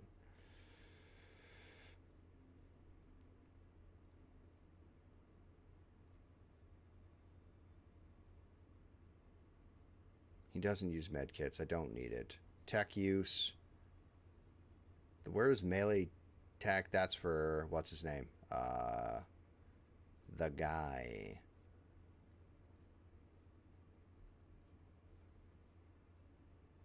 Lots of psi equipment here. This is pretty good.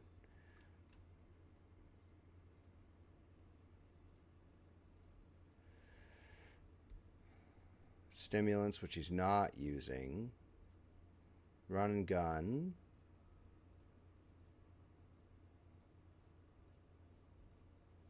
Not reloading.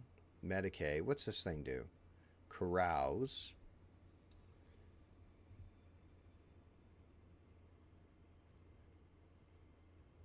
That's press the advantage.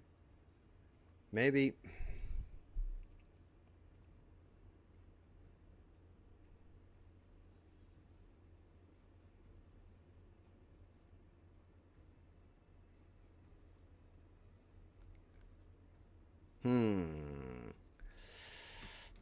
Is there an item attached to someone else that would help the guy? Because all this stuff is psi rating, right?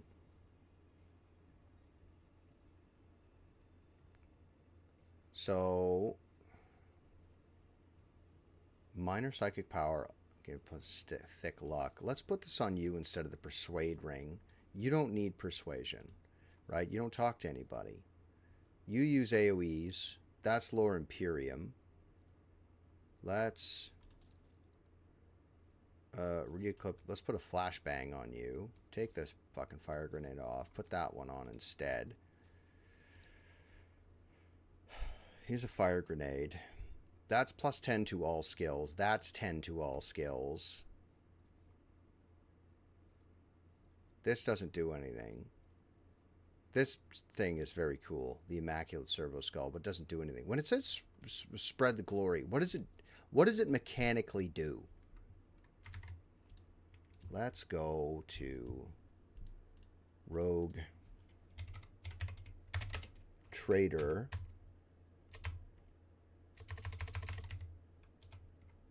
Servo Skulls.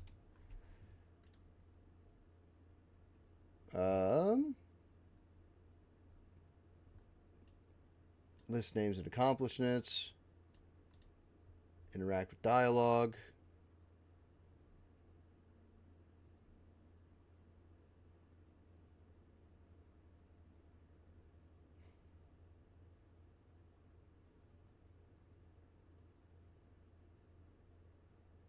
Yeah. That's what I thought. They're just a fucking waste of a. They're just a waste of a slot. Well, that's a shame. That's a shame. There's one I saw that had like a charge function. That if you charged, it would do better. Like you'd have more charges. Not more charges, but you did more damage on a charge.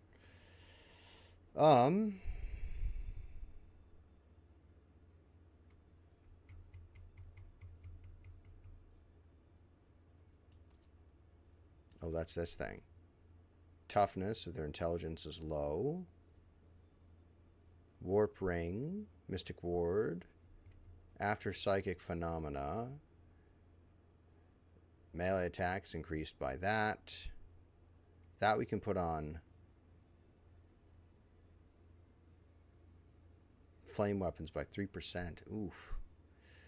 Oof. That one's not bad if I was running Meltas on Pascal.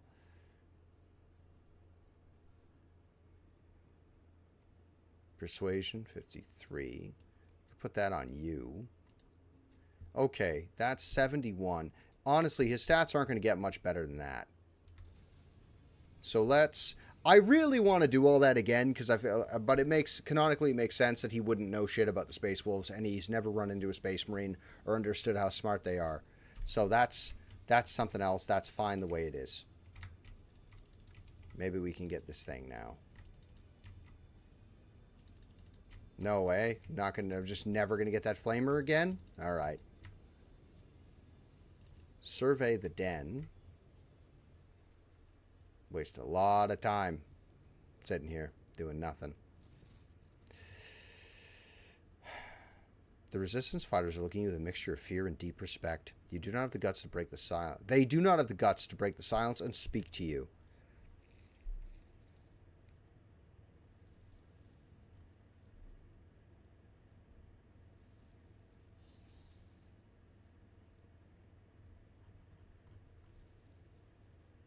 The Commissar is no longer in charge of this unit. Any objections? There's something you must know. The man called himself the Commissar was a traitor and accomplice of the Xenos. He promises of escape were nothing but lies. A shocked murmur runs through the ranks. One fighter sobs, his face twisted in grief, while another whispers a string of curses, his fists clenched. One of the warriors, a woman with a stern face and grim voice, says firmly, "Then there is no hope. We are doomed to remain captives of the Xenos, but a clean death is a better fate by far. We may beg your lordship to grant us the Emperor's peace."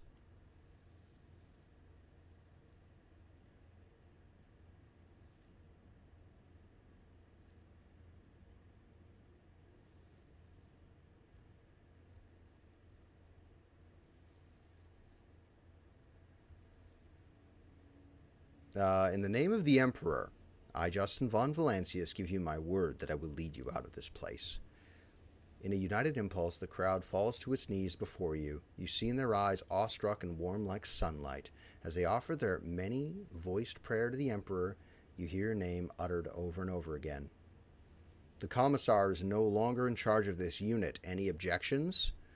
The Commissar's former fighters shake their heads in fear. No, none, your lordship. Do you wish to repent, traitor? The Commissar, whose proud features are utterly ruined, says in a gurgling voice, "Enjoy your little victory while you can. Komorra will rip your head off quicker than it did mine. Then we'll see who will be sitting in whose cage."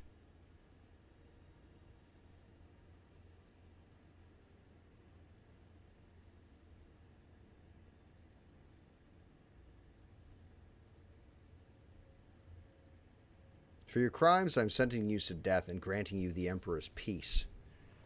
Should have let him get ripped apart. If I had said you're free to go, I'm not going to do that. But, can I see? This is me turning to see. I should have let Argenta kill him. The Commissar meets your blow with a straight back and raised chin as a real disciplinary officer in the Imperium would. It may be nothing more than a fraud's deception, but this fraud relishes his performance and prefers to die without breaking character. Give me your equipment. He had that shit on? That's a second suit of Radiant chestplate. Yo. Who else can rock Radiant chestplate? Because he's got one at 55. A lot of armor here. Scrap chainmail, leather chainmail. Let's throw this in the junk. A Xenomesh, almost as good. So that's Tempestus Carapace, which is not as good. And that's another set of Radiant. Oof. Who else can rock heavy armor? Argenta? Argenta cannot. This is Warworld Origin, 50%. What's this? Whoa, where'd I find that? Excuse me. 30%, 40%. Dodge against non-Eldari enemies. Oh, that looks fucking awesome. That looks great. That looks very good on her. Let's throw this in the garbage. Efficient armored body glove.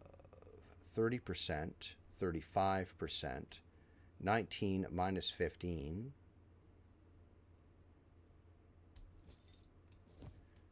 I think I like the red more. But this is more armor.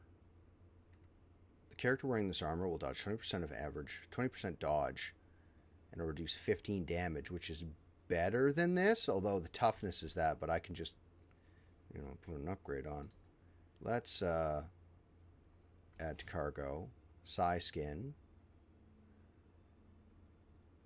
Slick body glove.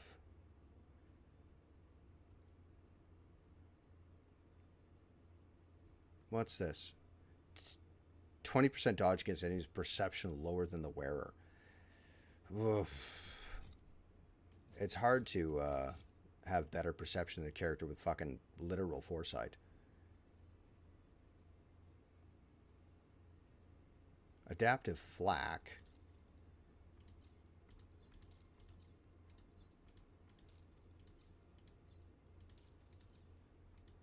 That's sorted. This is shit we don't care about. Now, you've got the Diviner Staff. I wish it did more damage, but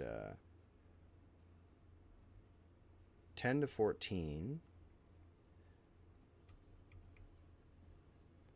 That's still a better pistol. Shotgun. Stubs. Fucking greatsword. Oof. Ah! I was feeling like it was about time for one of those. Fucking Twitch. All the time. Give me a second here. Give me a second.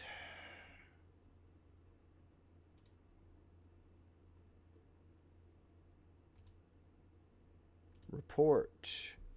Bots. Spam. Scam. Cheap. Viewers on. Submit report. Block user. Close. Delete message. That's sorted. Now, Adira.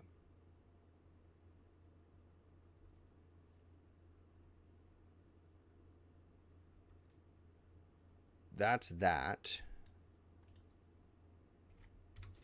Okay. We're going to have to talk to Yurlit. That guy's dead. Lord Captain, I serve at your pleasure.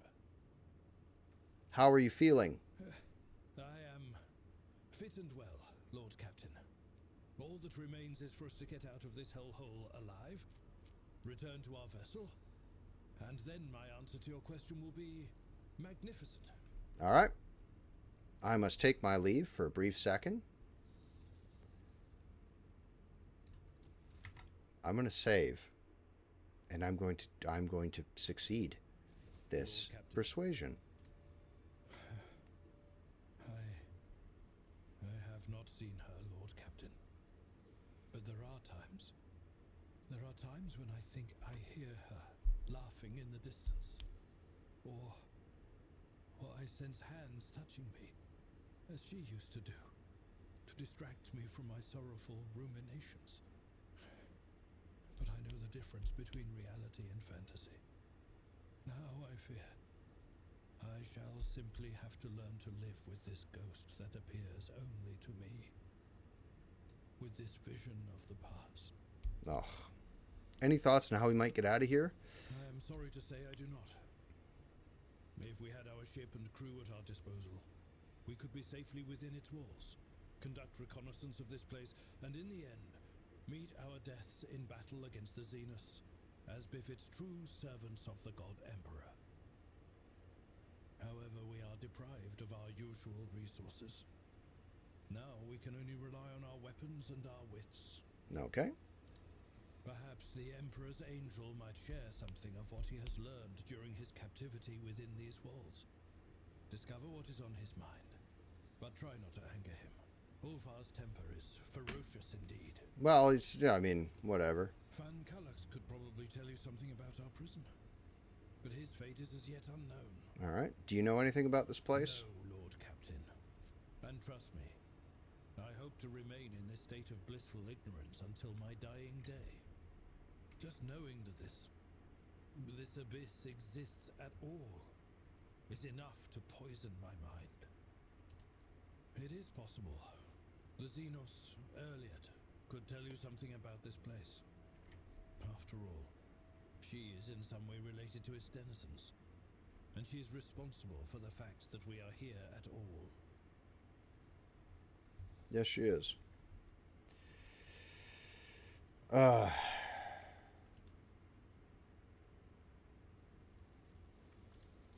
Well, let's go talk to...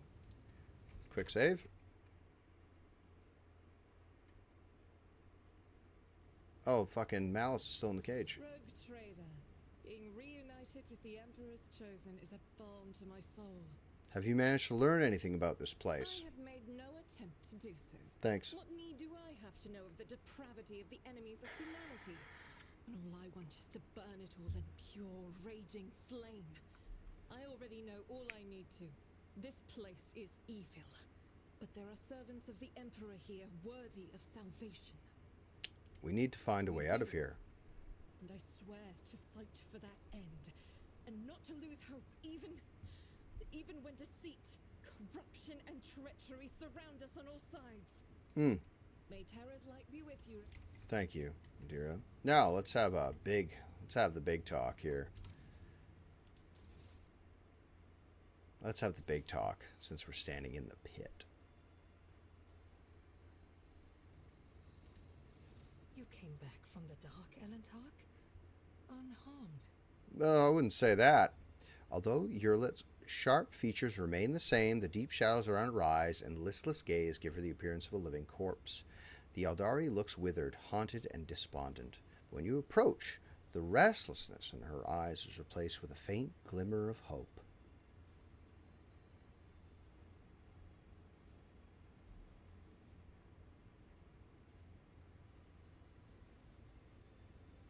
I want to know why you did it. Everything from beginning to end. I tried to learn to trust you, Elentark. Ooh. Whatever your motives, you did not turn away from me, and you helped me search for my kin. But despair ate at me from within. The human journeys through the realm of she who thirsts left my soul drained, and our attempts to save the children of Kruderak crumbled to nothing in the unending coldness of the dark cosmos. And even when I beheld a piece of Kruderak in your chambers, I wanted to believe you had nothing to do with it. I wanted to, but I succumbed to emotion, to fear, to hopelessness, to grief. I was afraid that Silent Thrash would find me before I found the truth. Ah. Which is why I tried to find my dark cousin on the day he attacked Argonis. I used the commotion to slip away unnoticed and wandered the streets like a shadow in search of its own. My efforts were futile. I returned to the palace in confusion. I waited for my fresh wounds to stop aching and for the watchfulness of the surrounding monkey to fade like the mist on an autumn morning. But still, I had my doubts. Perhaps, I thought, I should discuss it openly with you. Oh, did you? That monkey Achilles. There was something wrong about him. He kept disappearing at night, so one day I followed him. Achilles was contacting Marajai, using an artifact that transmitted his master's orders. That is how I learned that the burned monkey was about to betray you, which meant my only chance to discover the fate of my homeworld was about to slip through my fingers. I could not wait any longer. I killed Achilles, took the artifact, and demanded answers from Marajai. He hinted at where I could go to look for the truth. You know what happened next. I killed a... Did you kill him? Yeah. We went through all that and you didn't even learn anything? Alas, my cousin fell out of favor with the Archon. But even so, I doubt Marajai would reveal the truth. At least not before his dark soul was suffused with my suffering. Okay.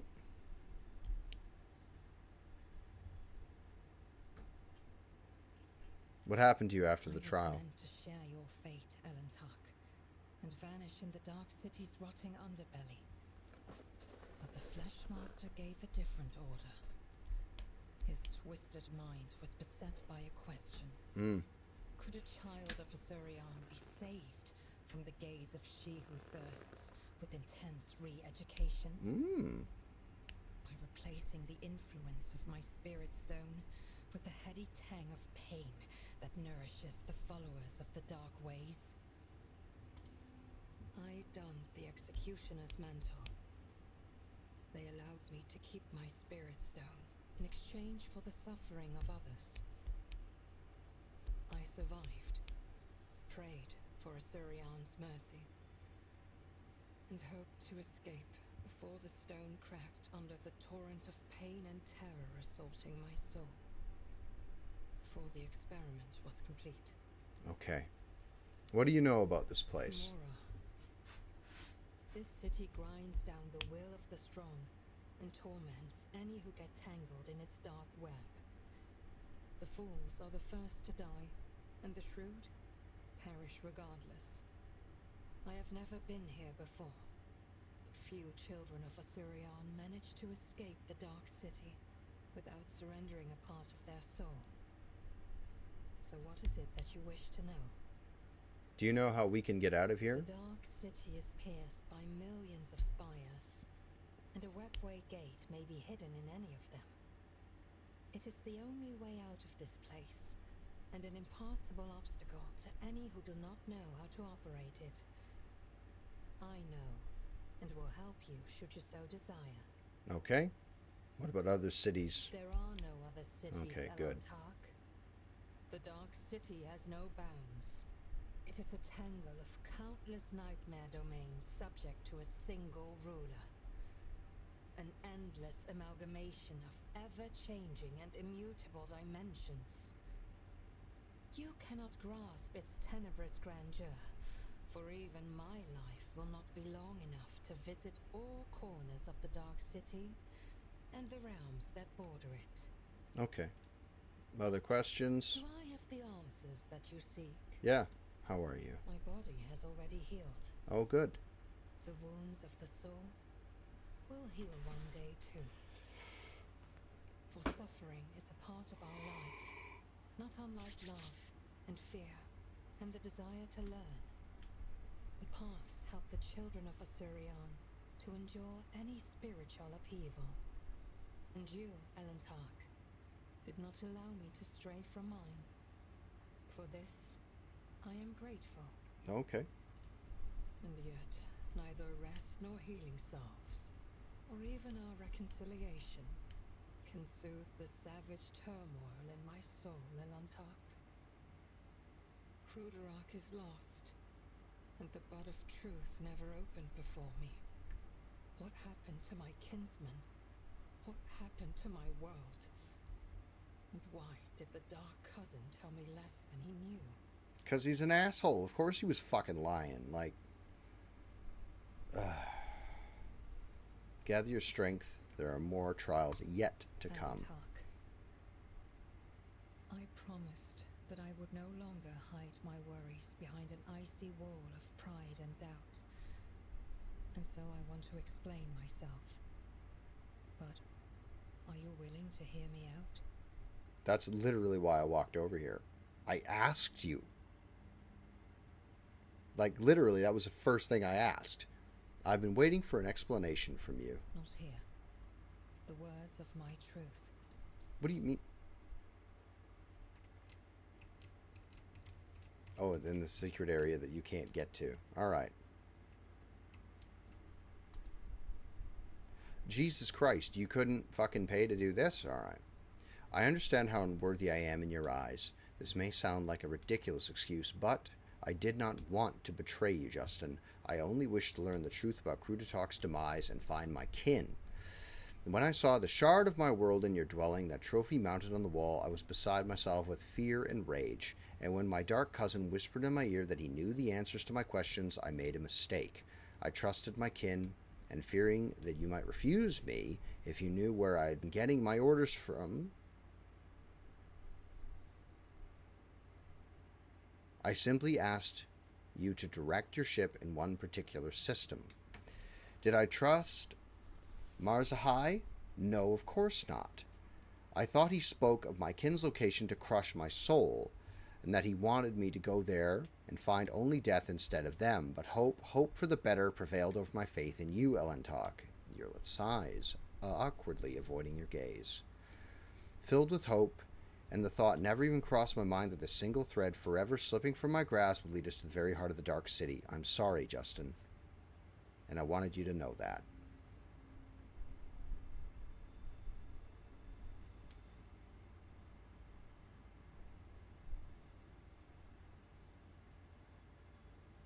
I already told you I know nothing about the shard. That trophy. Ad break in 1 minute, guys, so I'll stop reading. I already told you that I know nothing about the shard. That trophy belonged to Theodora, my predecessor. So you are not the one to blame for the destruction of Krutatok, but your blood is? Yurlit purses her thin lips. No, I will not condemn you or your blood. No more. My accusations have already cost us too much.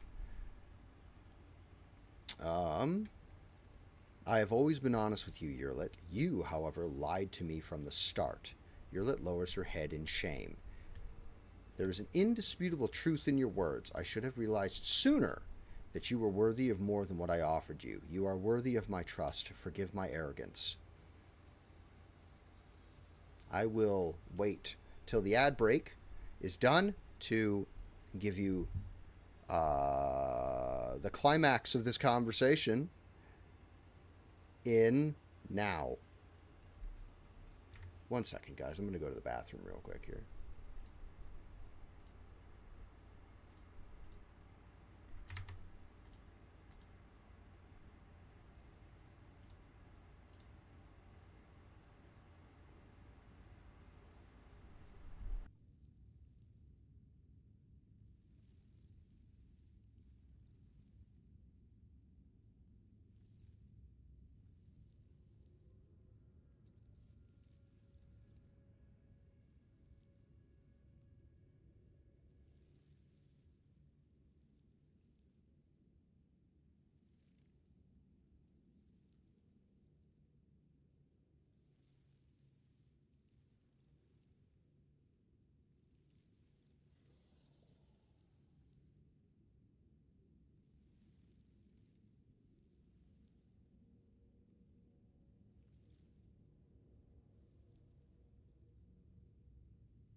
I was talking about apple.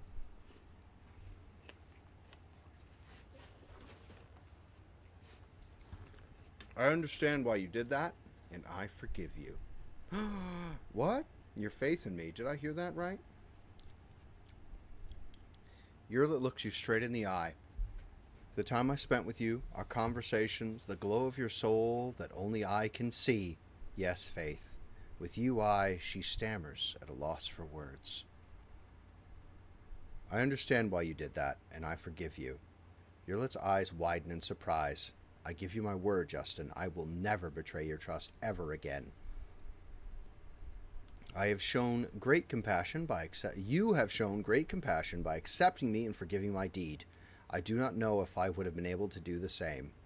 It pains me to know all of the hardships you had to endure because of me, and you still suffer in this cursed arena in this cursed city. I also, Yurlit pauses as if hesitant to continue. My soul is crushed, Elentok. The loss of Crudatok, the horrors of Kimura, the Drukari's attempt to re-educate me. I have fully paid the price. I have lost my path and can no longer meditate. My body and my soul know no peace now, and that means she who thirsts will soon turn her predatory gaze to me.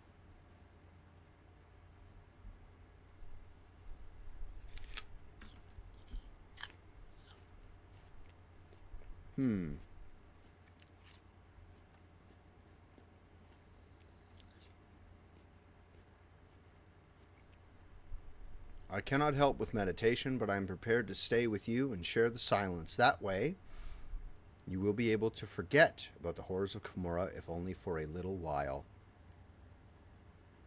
Yurlit freezes for a second, then gestures for you to take a seat nearby. We had a saying on Crudata, in silence you can hear a heartbeat, the music of the soul trying to burst out. Please share this wordless song with me, Justin, and may it bring peace to us both.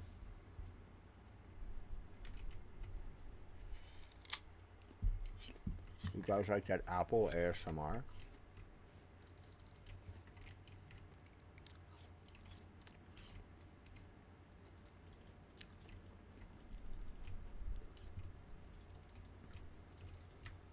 Okay. We've spoken to Ulfar.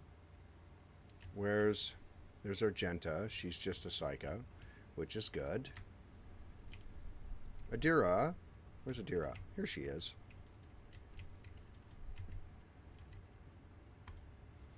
Adira paces back and forth, covering her ears, cursing in invisible interlocutors, and sometimes dissolving into pitiful whispers and sobs, seemingly of their own violation. Her trembling fingers pick at the unhealed wounds left by the Xeno device. Are you all right? Wait, you're serious? The thing is, Lord Captain, my neighbors from behind the door have come roaring back into my sick little mind. They must have missed me, because they're noisier than ever now. But I guess that's better than being a pawn in the hands of Xenos doing experiments on myself. Any ideas on how we can get out of here? Looks to me like we're up to our necks in every type of shit known and unknown to humanity. Could there be a way to sneak out of the arena? I don't know, Lord Captain. Right now, I can't tell the difference between my own thoughts and the voices, let alone come up with an escape plan. Of course, it's possible the whispers would give us a nudge in the right direction.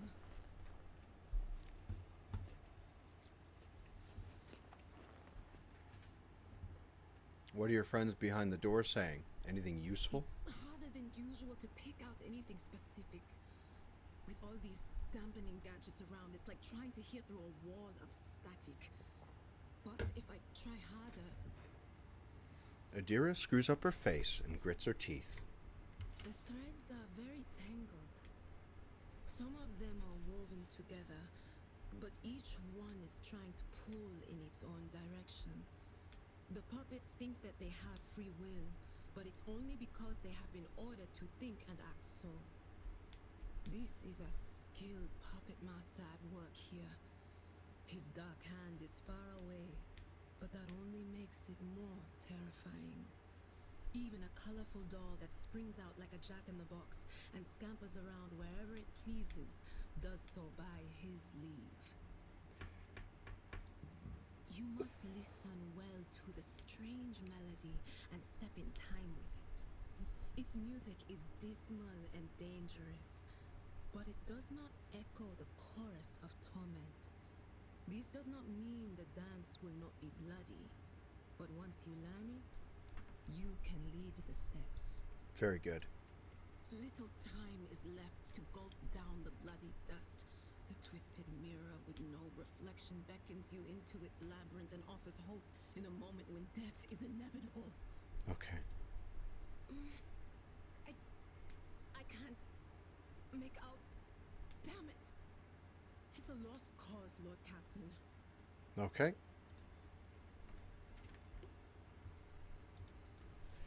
Poor thing. Who we spoke to, everybody? Now let's speak to Malice.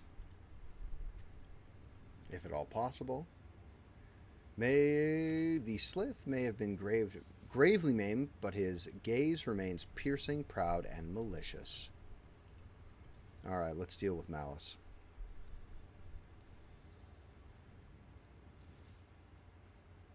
Fear and respect.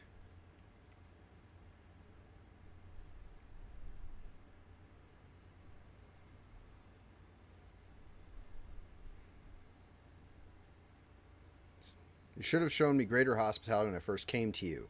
Malice's entire body is covered in grisly wounds. One of his arms has been nearly torn off and is now hanging by sinew. A human would have long since died from centuries, but Malice does not even look like he's on his last legs.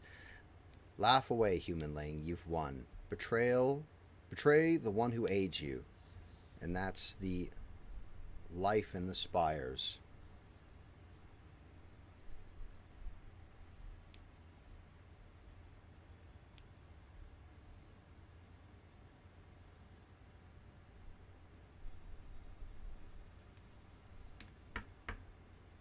I feel genuinely bad about betraying him. You did save my life. I'm letting you go. Maris stares at you with suspicion and then says cautiously, do not think that I will forget or forgive. Reeling, the Sith slithers away while looking straight at you without blinking, either in expectation of sudden strike or to avoid making eye contact with anyone else. In the next fight, you are coming with me. We shall make the arena drink of Xenos blood. Better to die for the Emperor than live for yourself. The grim battle cry shakes the walls of the den, igniting a spark of the Imperium's light in the abominable darkness of Komorra. Where's his trophies? They're over there. Make a command. I don't wish to be disturbed. I already took all the trophies. They're mine. I don't care about that, though. And this is the other areas for everybody else. Please, give me this item. Please, I need it. I want the flamethrower back to make Argenta more useful. There's the throne. Let's go to the streets. Continue the story. Alfar doesn't want to tell me anything yet because, you know, I don't trust you, human. Like, I only got you out of the shithole you were in, you goon. But he's a space wolf. They're not to be trusted anyway, so. I'm not going to leave him in the city because there's an option to leave. There's an option to lose every single character in this game. All right. They're training. Ah, a knife.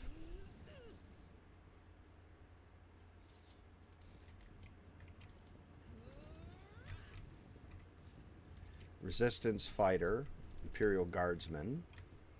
We did all that. Oh, that's this. This is different. Examine the law. Empty vials lying on the ground contained retrophone, a stimulant that heightens one's perception of moving objects, but hinders their ability to see stationary objects. Sounds like shit. Dead beggar. Throw that in there. Shoot that carries your body down. So where the fuck is Pascal? Well,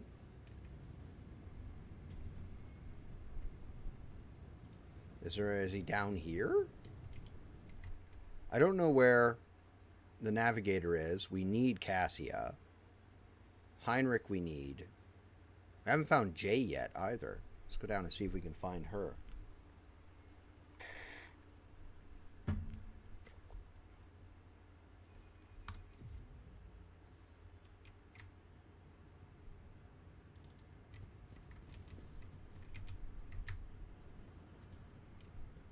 Did I get this one?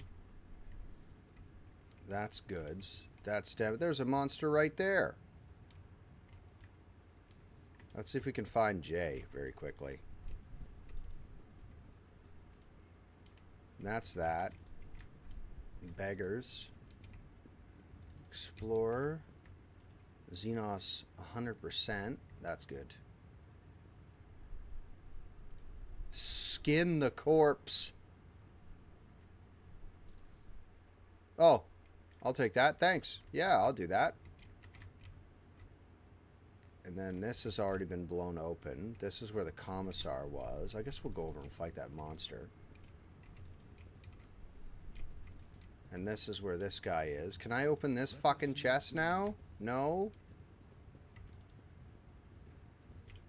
Well, let's go fight that monster.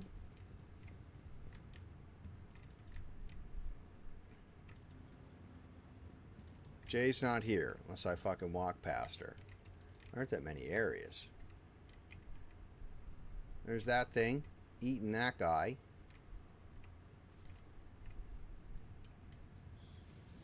Let's drop a hard save before we go over there. Now that all the talking's done. Not a lot of room to fucking move around in there, right? You have a higher athletics than Abelard does? Disgusting. Okay, there's that thing.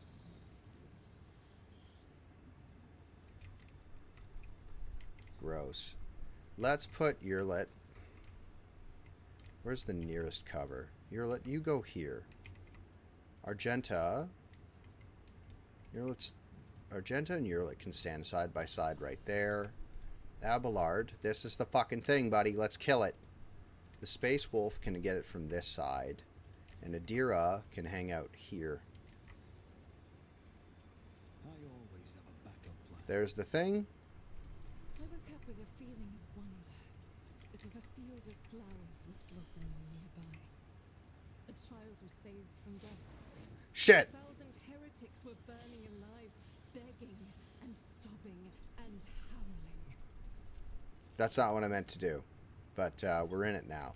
So, I want you, Space Wolf, to go here. Space Wolf. Can't, eh? Because you're too fucking big to move around the fucking terrain? Oh, that's maddening. You can go here. Space Wolf can go here. You can go here. It makes sense that he's a big boy, right? I'm not pissed about the fact that he's a big lad. That's not my problem. Abelard, I want you to go here for a second. Actually, go there. You guys can go.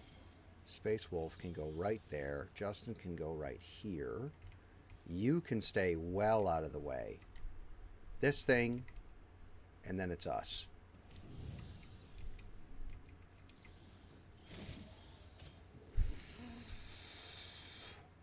What is that? Strategy will remain unused.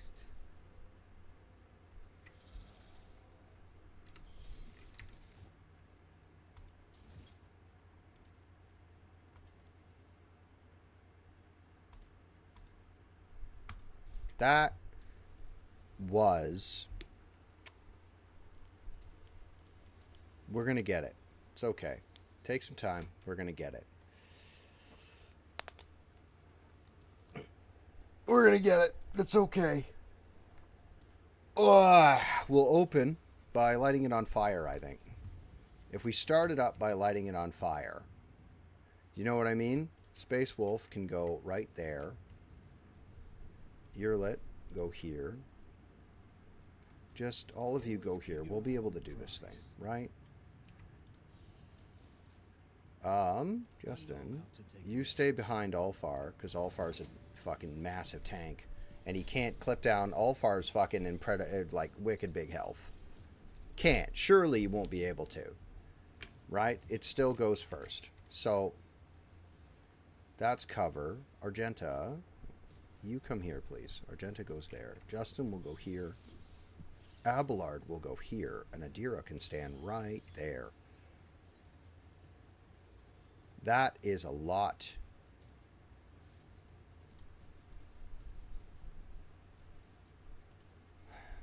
That's a lot.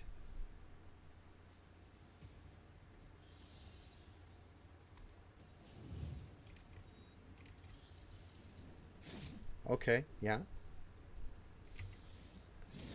That's a good use of your size. Okay. First thing we're going to do is, for free, put this item on. Put that on. Then we're going to use Perfect Spot.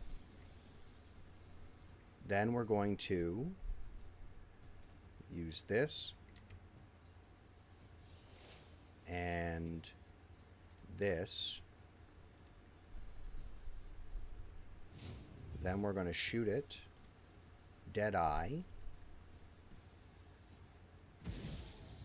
Wow! Well done. I should have used the other thing first.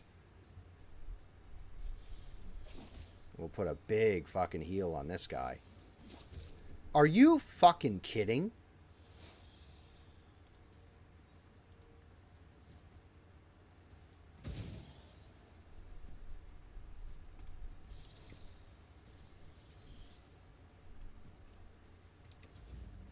Okay. First thing we're going to... I don't want to get in melee range with this son of a bitch, but that's how this works. Shit! Can you melee that without fucking Ulfar being in the way? I guess not, eh? Okay. Save.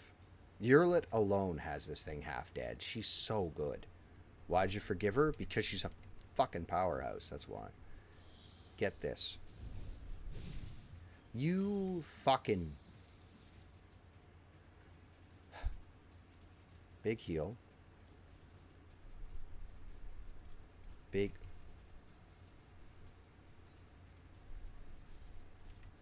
Big... Okay. That on myself. Then can you heal him? No. He's knocked. He just counts as fucking terrain. Oh my god. Put this on, please. For free. And then stab him for free. Fuck's sake.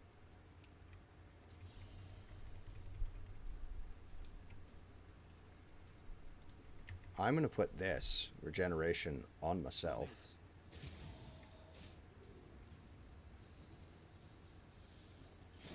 Oh, I don't like that at all.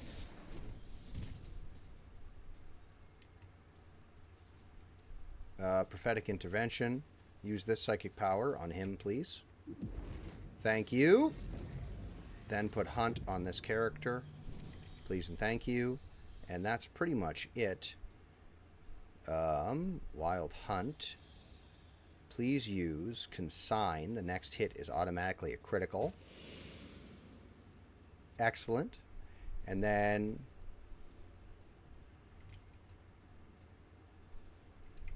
you don't have anything else to use, eh? That's that turn. Then he's gonna definitely fucking kill somebody. Fuck's sake. Bring him back. Thank you. And then there's that. And then consign him. I am outraged that that's the case. Let's use sensory deprivation. That's one. And then use this dodge on you. Jesus. And then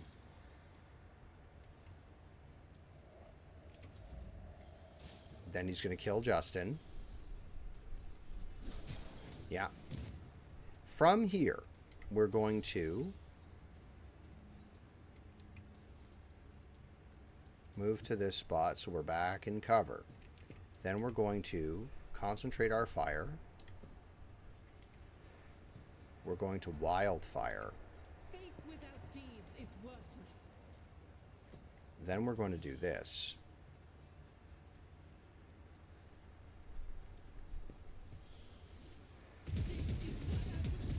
Yes. Yes! Argenta, you're so good. Sometimes. Sometimes she's okay. That was rough. The biomechanical creature is flailing its limbs faintly. Its body is broken and bears signs of combat, but it seems no one is planning to repair it. You can see the glistening flesh under the cracked carapace and the bunches of wires that permeate it. The armor plates rise heavily, and the creature emits a wistful, creaking sigh full of regret. Examine the monster. Every limb of the creature, the hard ones with skeletal paws and the flexible ones with metallic cords, is equipped with a variety of implements similar to surgical tools. The jagged circular saws, twisting drills, and vibrating monoscalpels promise unbearable pain. You can clear the inside of the mechanism through the holes in its armor. Its gut can open to drag a hamstrung victim inside. Once the victim finds himself in the monster's stomach, they will be pierced by injectors that liquefy them. The substance will then drain at the reservoirs at the tail end of the creature. Finish off the creature. Take this thing and Life Sunderer, two-handed, ranged, heavy. 50% overpen. A Drukhari fucking heavy weapon? Jesus. So he has head trauma. Can you heal Ulfar? Thanks. Abelard, be a champ. Can you heal him? No way. Can you heal yourself? No way. So he's got head trauma. What does head trauma do? Intelligence, perception, willpower, fellowship are reduced. So let's...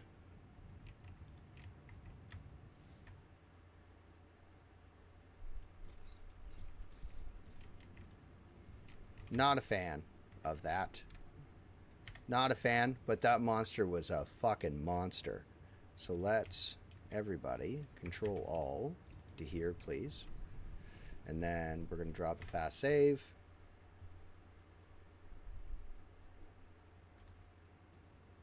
Just stand right on it, fuck.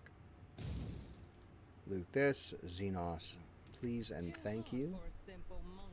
Don't keep calling me a monkey, right? Let's get that out of our fucking system, shall we?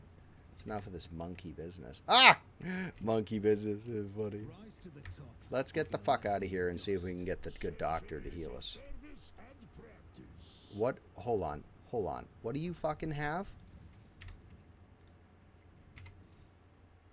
Oh my god. Head trauma, crippled arm, broken ribs. Jesus. Did we get everything out of this fucking hellscape? Oh, did we do this thing? Did I get this already? Yeah, we did. Let's go back upstairs. We might be able to find some more of our crew.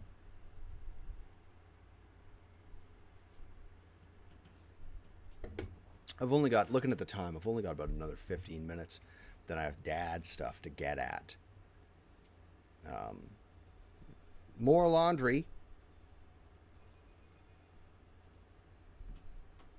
More laundry and the like, things like that. Get my house clean. Tidy my house up.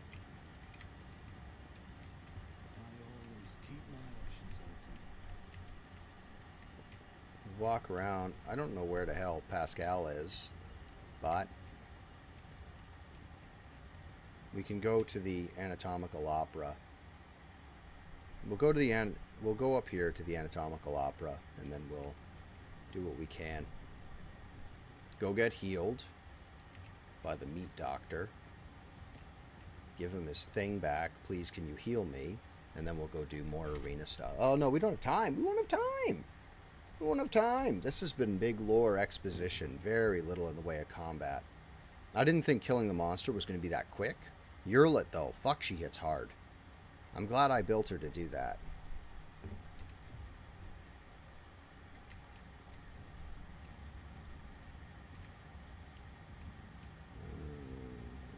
There's fucking the giant's cage.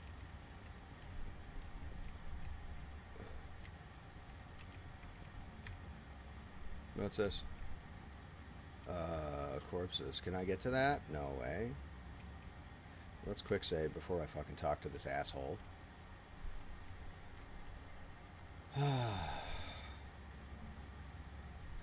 The appendages protruding from the Xenos back move restlessly, emitting an unnerving screech. Tervantius is completely engrossed by his apparatus and spares you no attention. I require a moment of your precious time, and I'm willing to pay for it. He takes the chameleon skin. Can you mend my body? With a loud click of his scissor-like fingers, Tervantius' voice turns ghoulish. Let's see what kind of interesting damage your body has taken and which parts of your miserable organics can be improved without inflicting any substantial harm on your sanity. Try not to scream. Some specimens end up tearing out their vocal cords during this procedure. Then again, you will scream whether you want to or not. Thanks.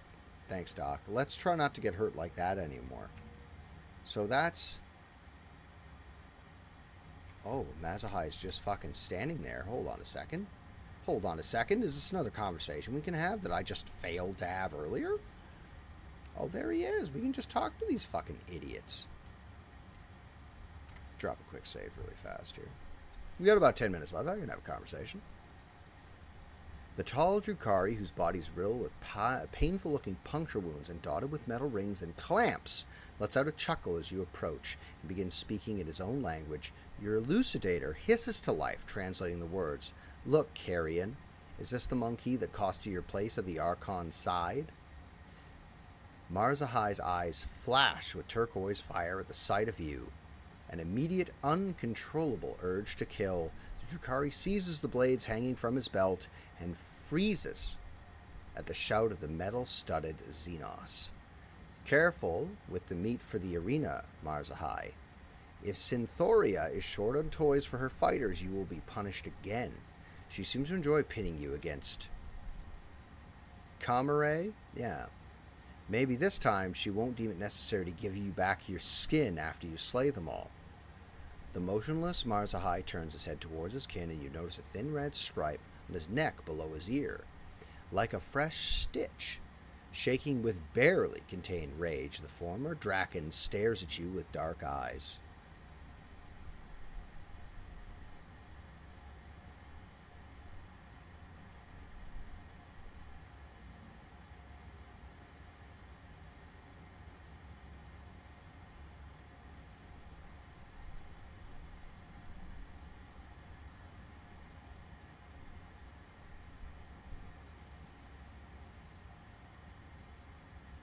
Oof.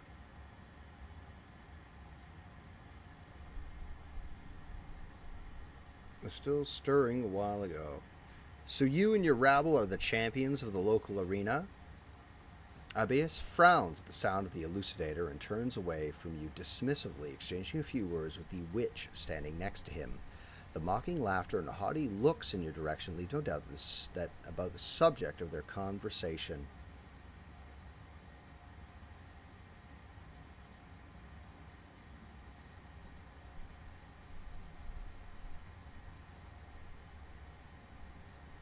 Your kin do not seem overly fond of you. Marzahai casts a contemptuous glance at the witches and without hesitation switches to Low Gothic. This witch cult scum is not my kin. Half-borns like Abius belong here in the filth of the chasm. He cuts himself off, his glug squeaking in protest as he clenches his fist.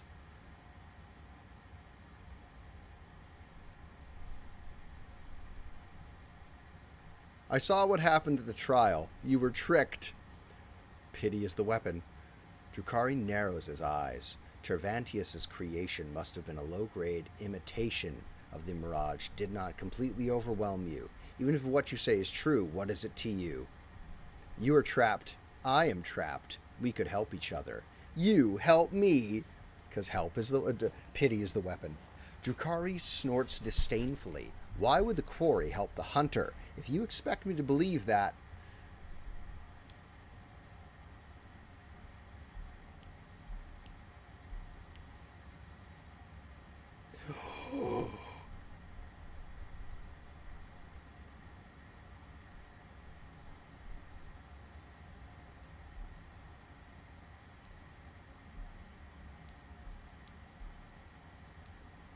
I believe in mercy, even for the likes of you. Mercy, Marzahai snorts, but a shadow of doubt flickers in his eyes. How strange. Abius makes an impatient gesture. I'm tired of listening to you and your old friend whispering in that primitive babble. Enough, we must go. Marzahai grudgingly obeys the order, but as he walks away, he cannot resist tossing another unreadable look in your direction.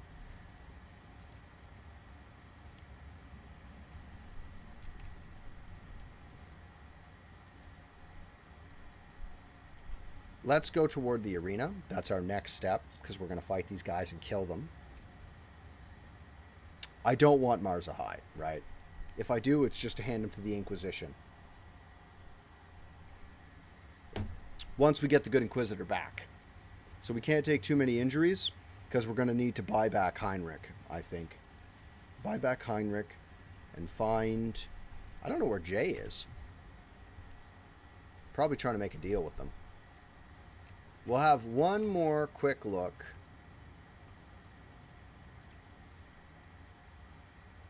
One more quick look, and then we'll try to go into the arena.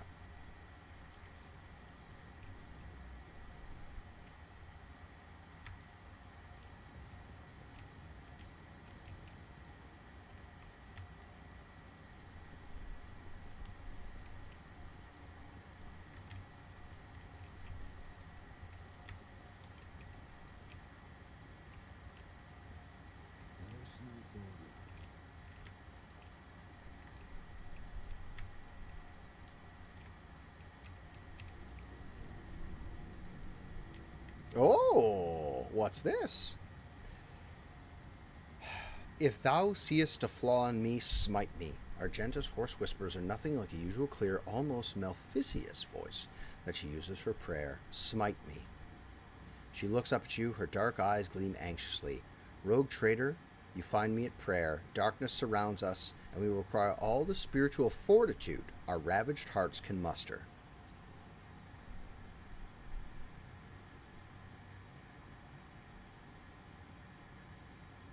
Are you distraught because of Vigasti's fate and the death of those betrayed by the Commissar? Argenta hangs her head. Yes, I am. I was the one who found those people. I brought them to the Commissar. I prayed for them. I gave them hope, and he sent them to an abattoir. To die for those monsters' amusement? They might have, in their final moments, they might have thought that I too had betrayed them.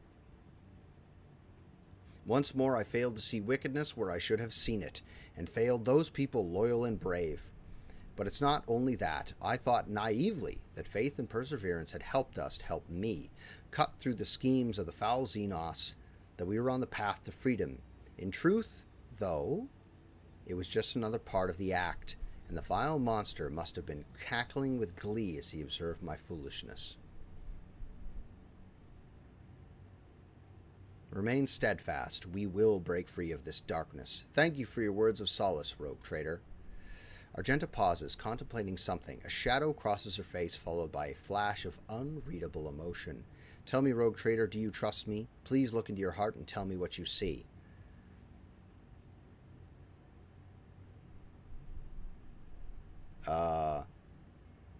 No, I can't rely on you because you fucking miss most of the time. Sorry. I do. You are a faithful ally, literally and figuratively. But what if I'm undeserving of your trust? Guys, now is not the time for self-doubt. In this particular place, now is not the time. Rogue traitor, to lose hope is to err in the eyes of the Emperor, and I am drawing closer to erring than ever before. The darkness all around me thickens, and the clutches of our captors are strong. If I am to give myself fully to the battle ahead, I will need all of my strength, and to summon such strength I must purge my soul. Tell me, will you hear my confession? This isn't a conversation to have, like, at the foot of the arena. Of course. I killed Theodora von Valancius.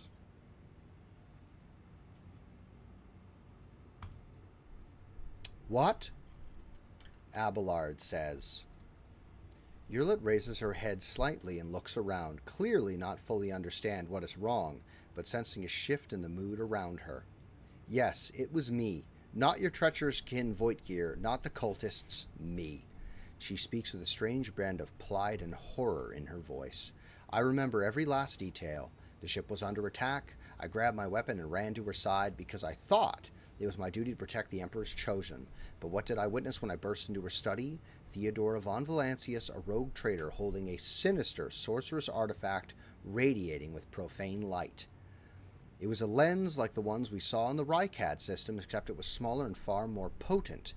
I instantly knew it to be a weapon of the archenemy. I had seen objects like it before, on Salus Prime, where the planet where I had sought the sacred relic, and where I nearly died at the hands of the cultists.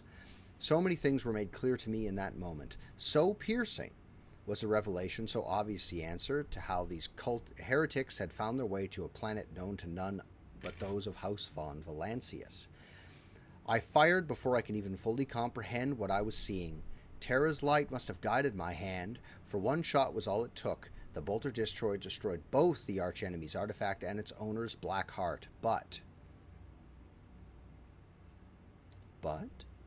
I do not regret killing her, nor do I regret it now.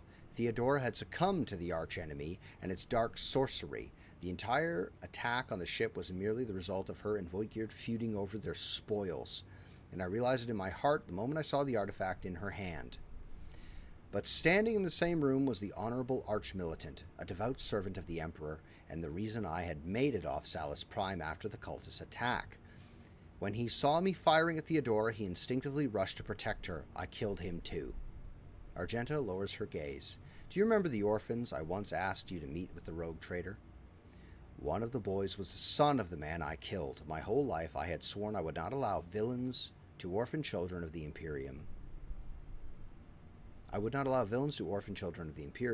And then I did so myself.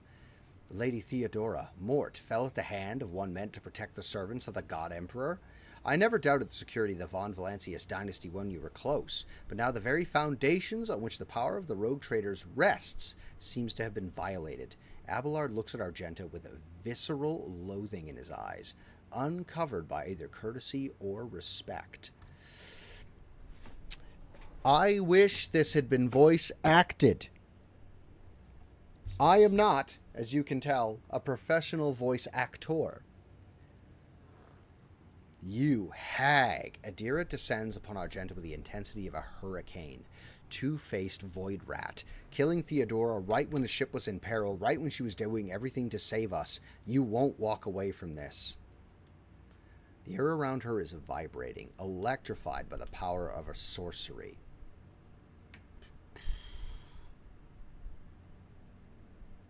Adira, stop, is the answer.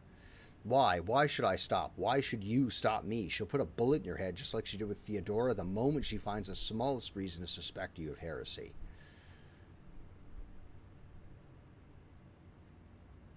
Adira, you are blinded by grief. Stop. None of us is perfect. Adira is breathing heavily as she looks at you with a mixture of despair and distrust. She suddenly slumps to her knees and lets out a tired sob.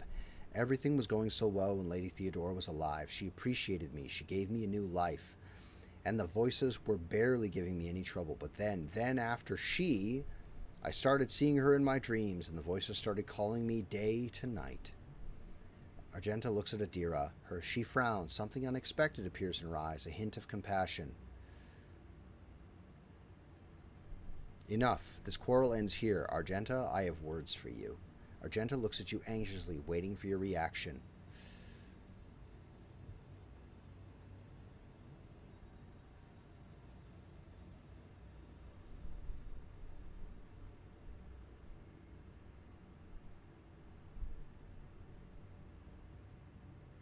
There's so many choices to just get rid of people.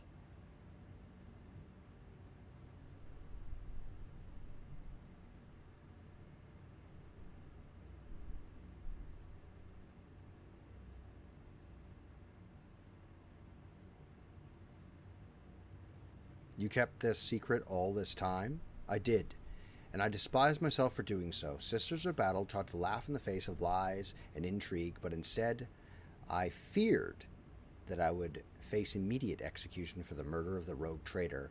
I hoped that people would think it was Voigtgear or the cultist who killed her, and I was right.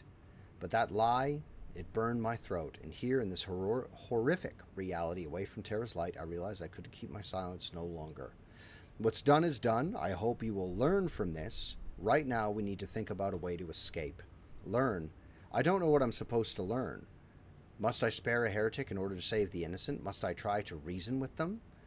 I have pondered these questions 1,000 times, and I still don't know where the truth lies. I am glad to have revealed the truth to you, rogue traitor. This dishonesty is driving me out of my mind. I'm glad that's the part that fucking bothered you. Space Wolf doesn't care. He doesn't give a shit. You're all meat to him. Anyway, guys, it is now 1 o'clock. We're going to drop a hard save.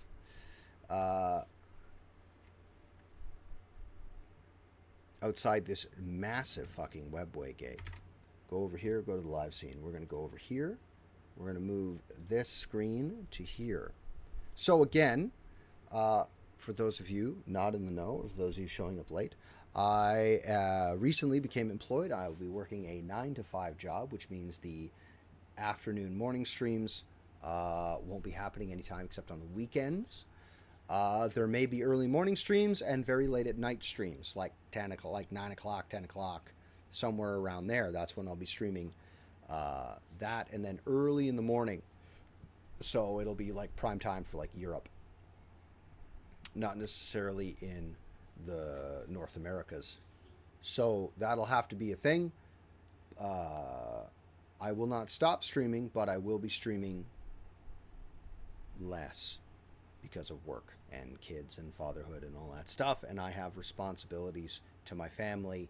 And as much as I love streaming, and I really, really do, it's not paying my bills. So time slots are going to have to change.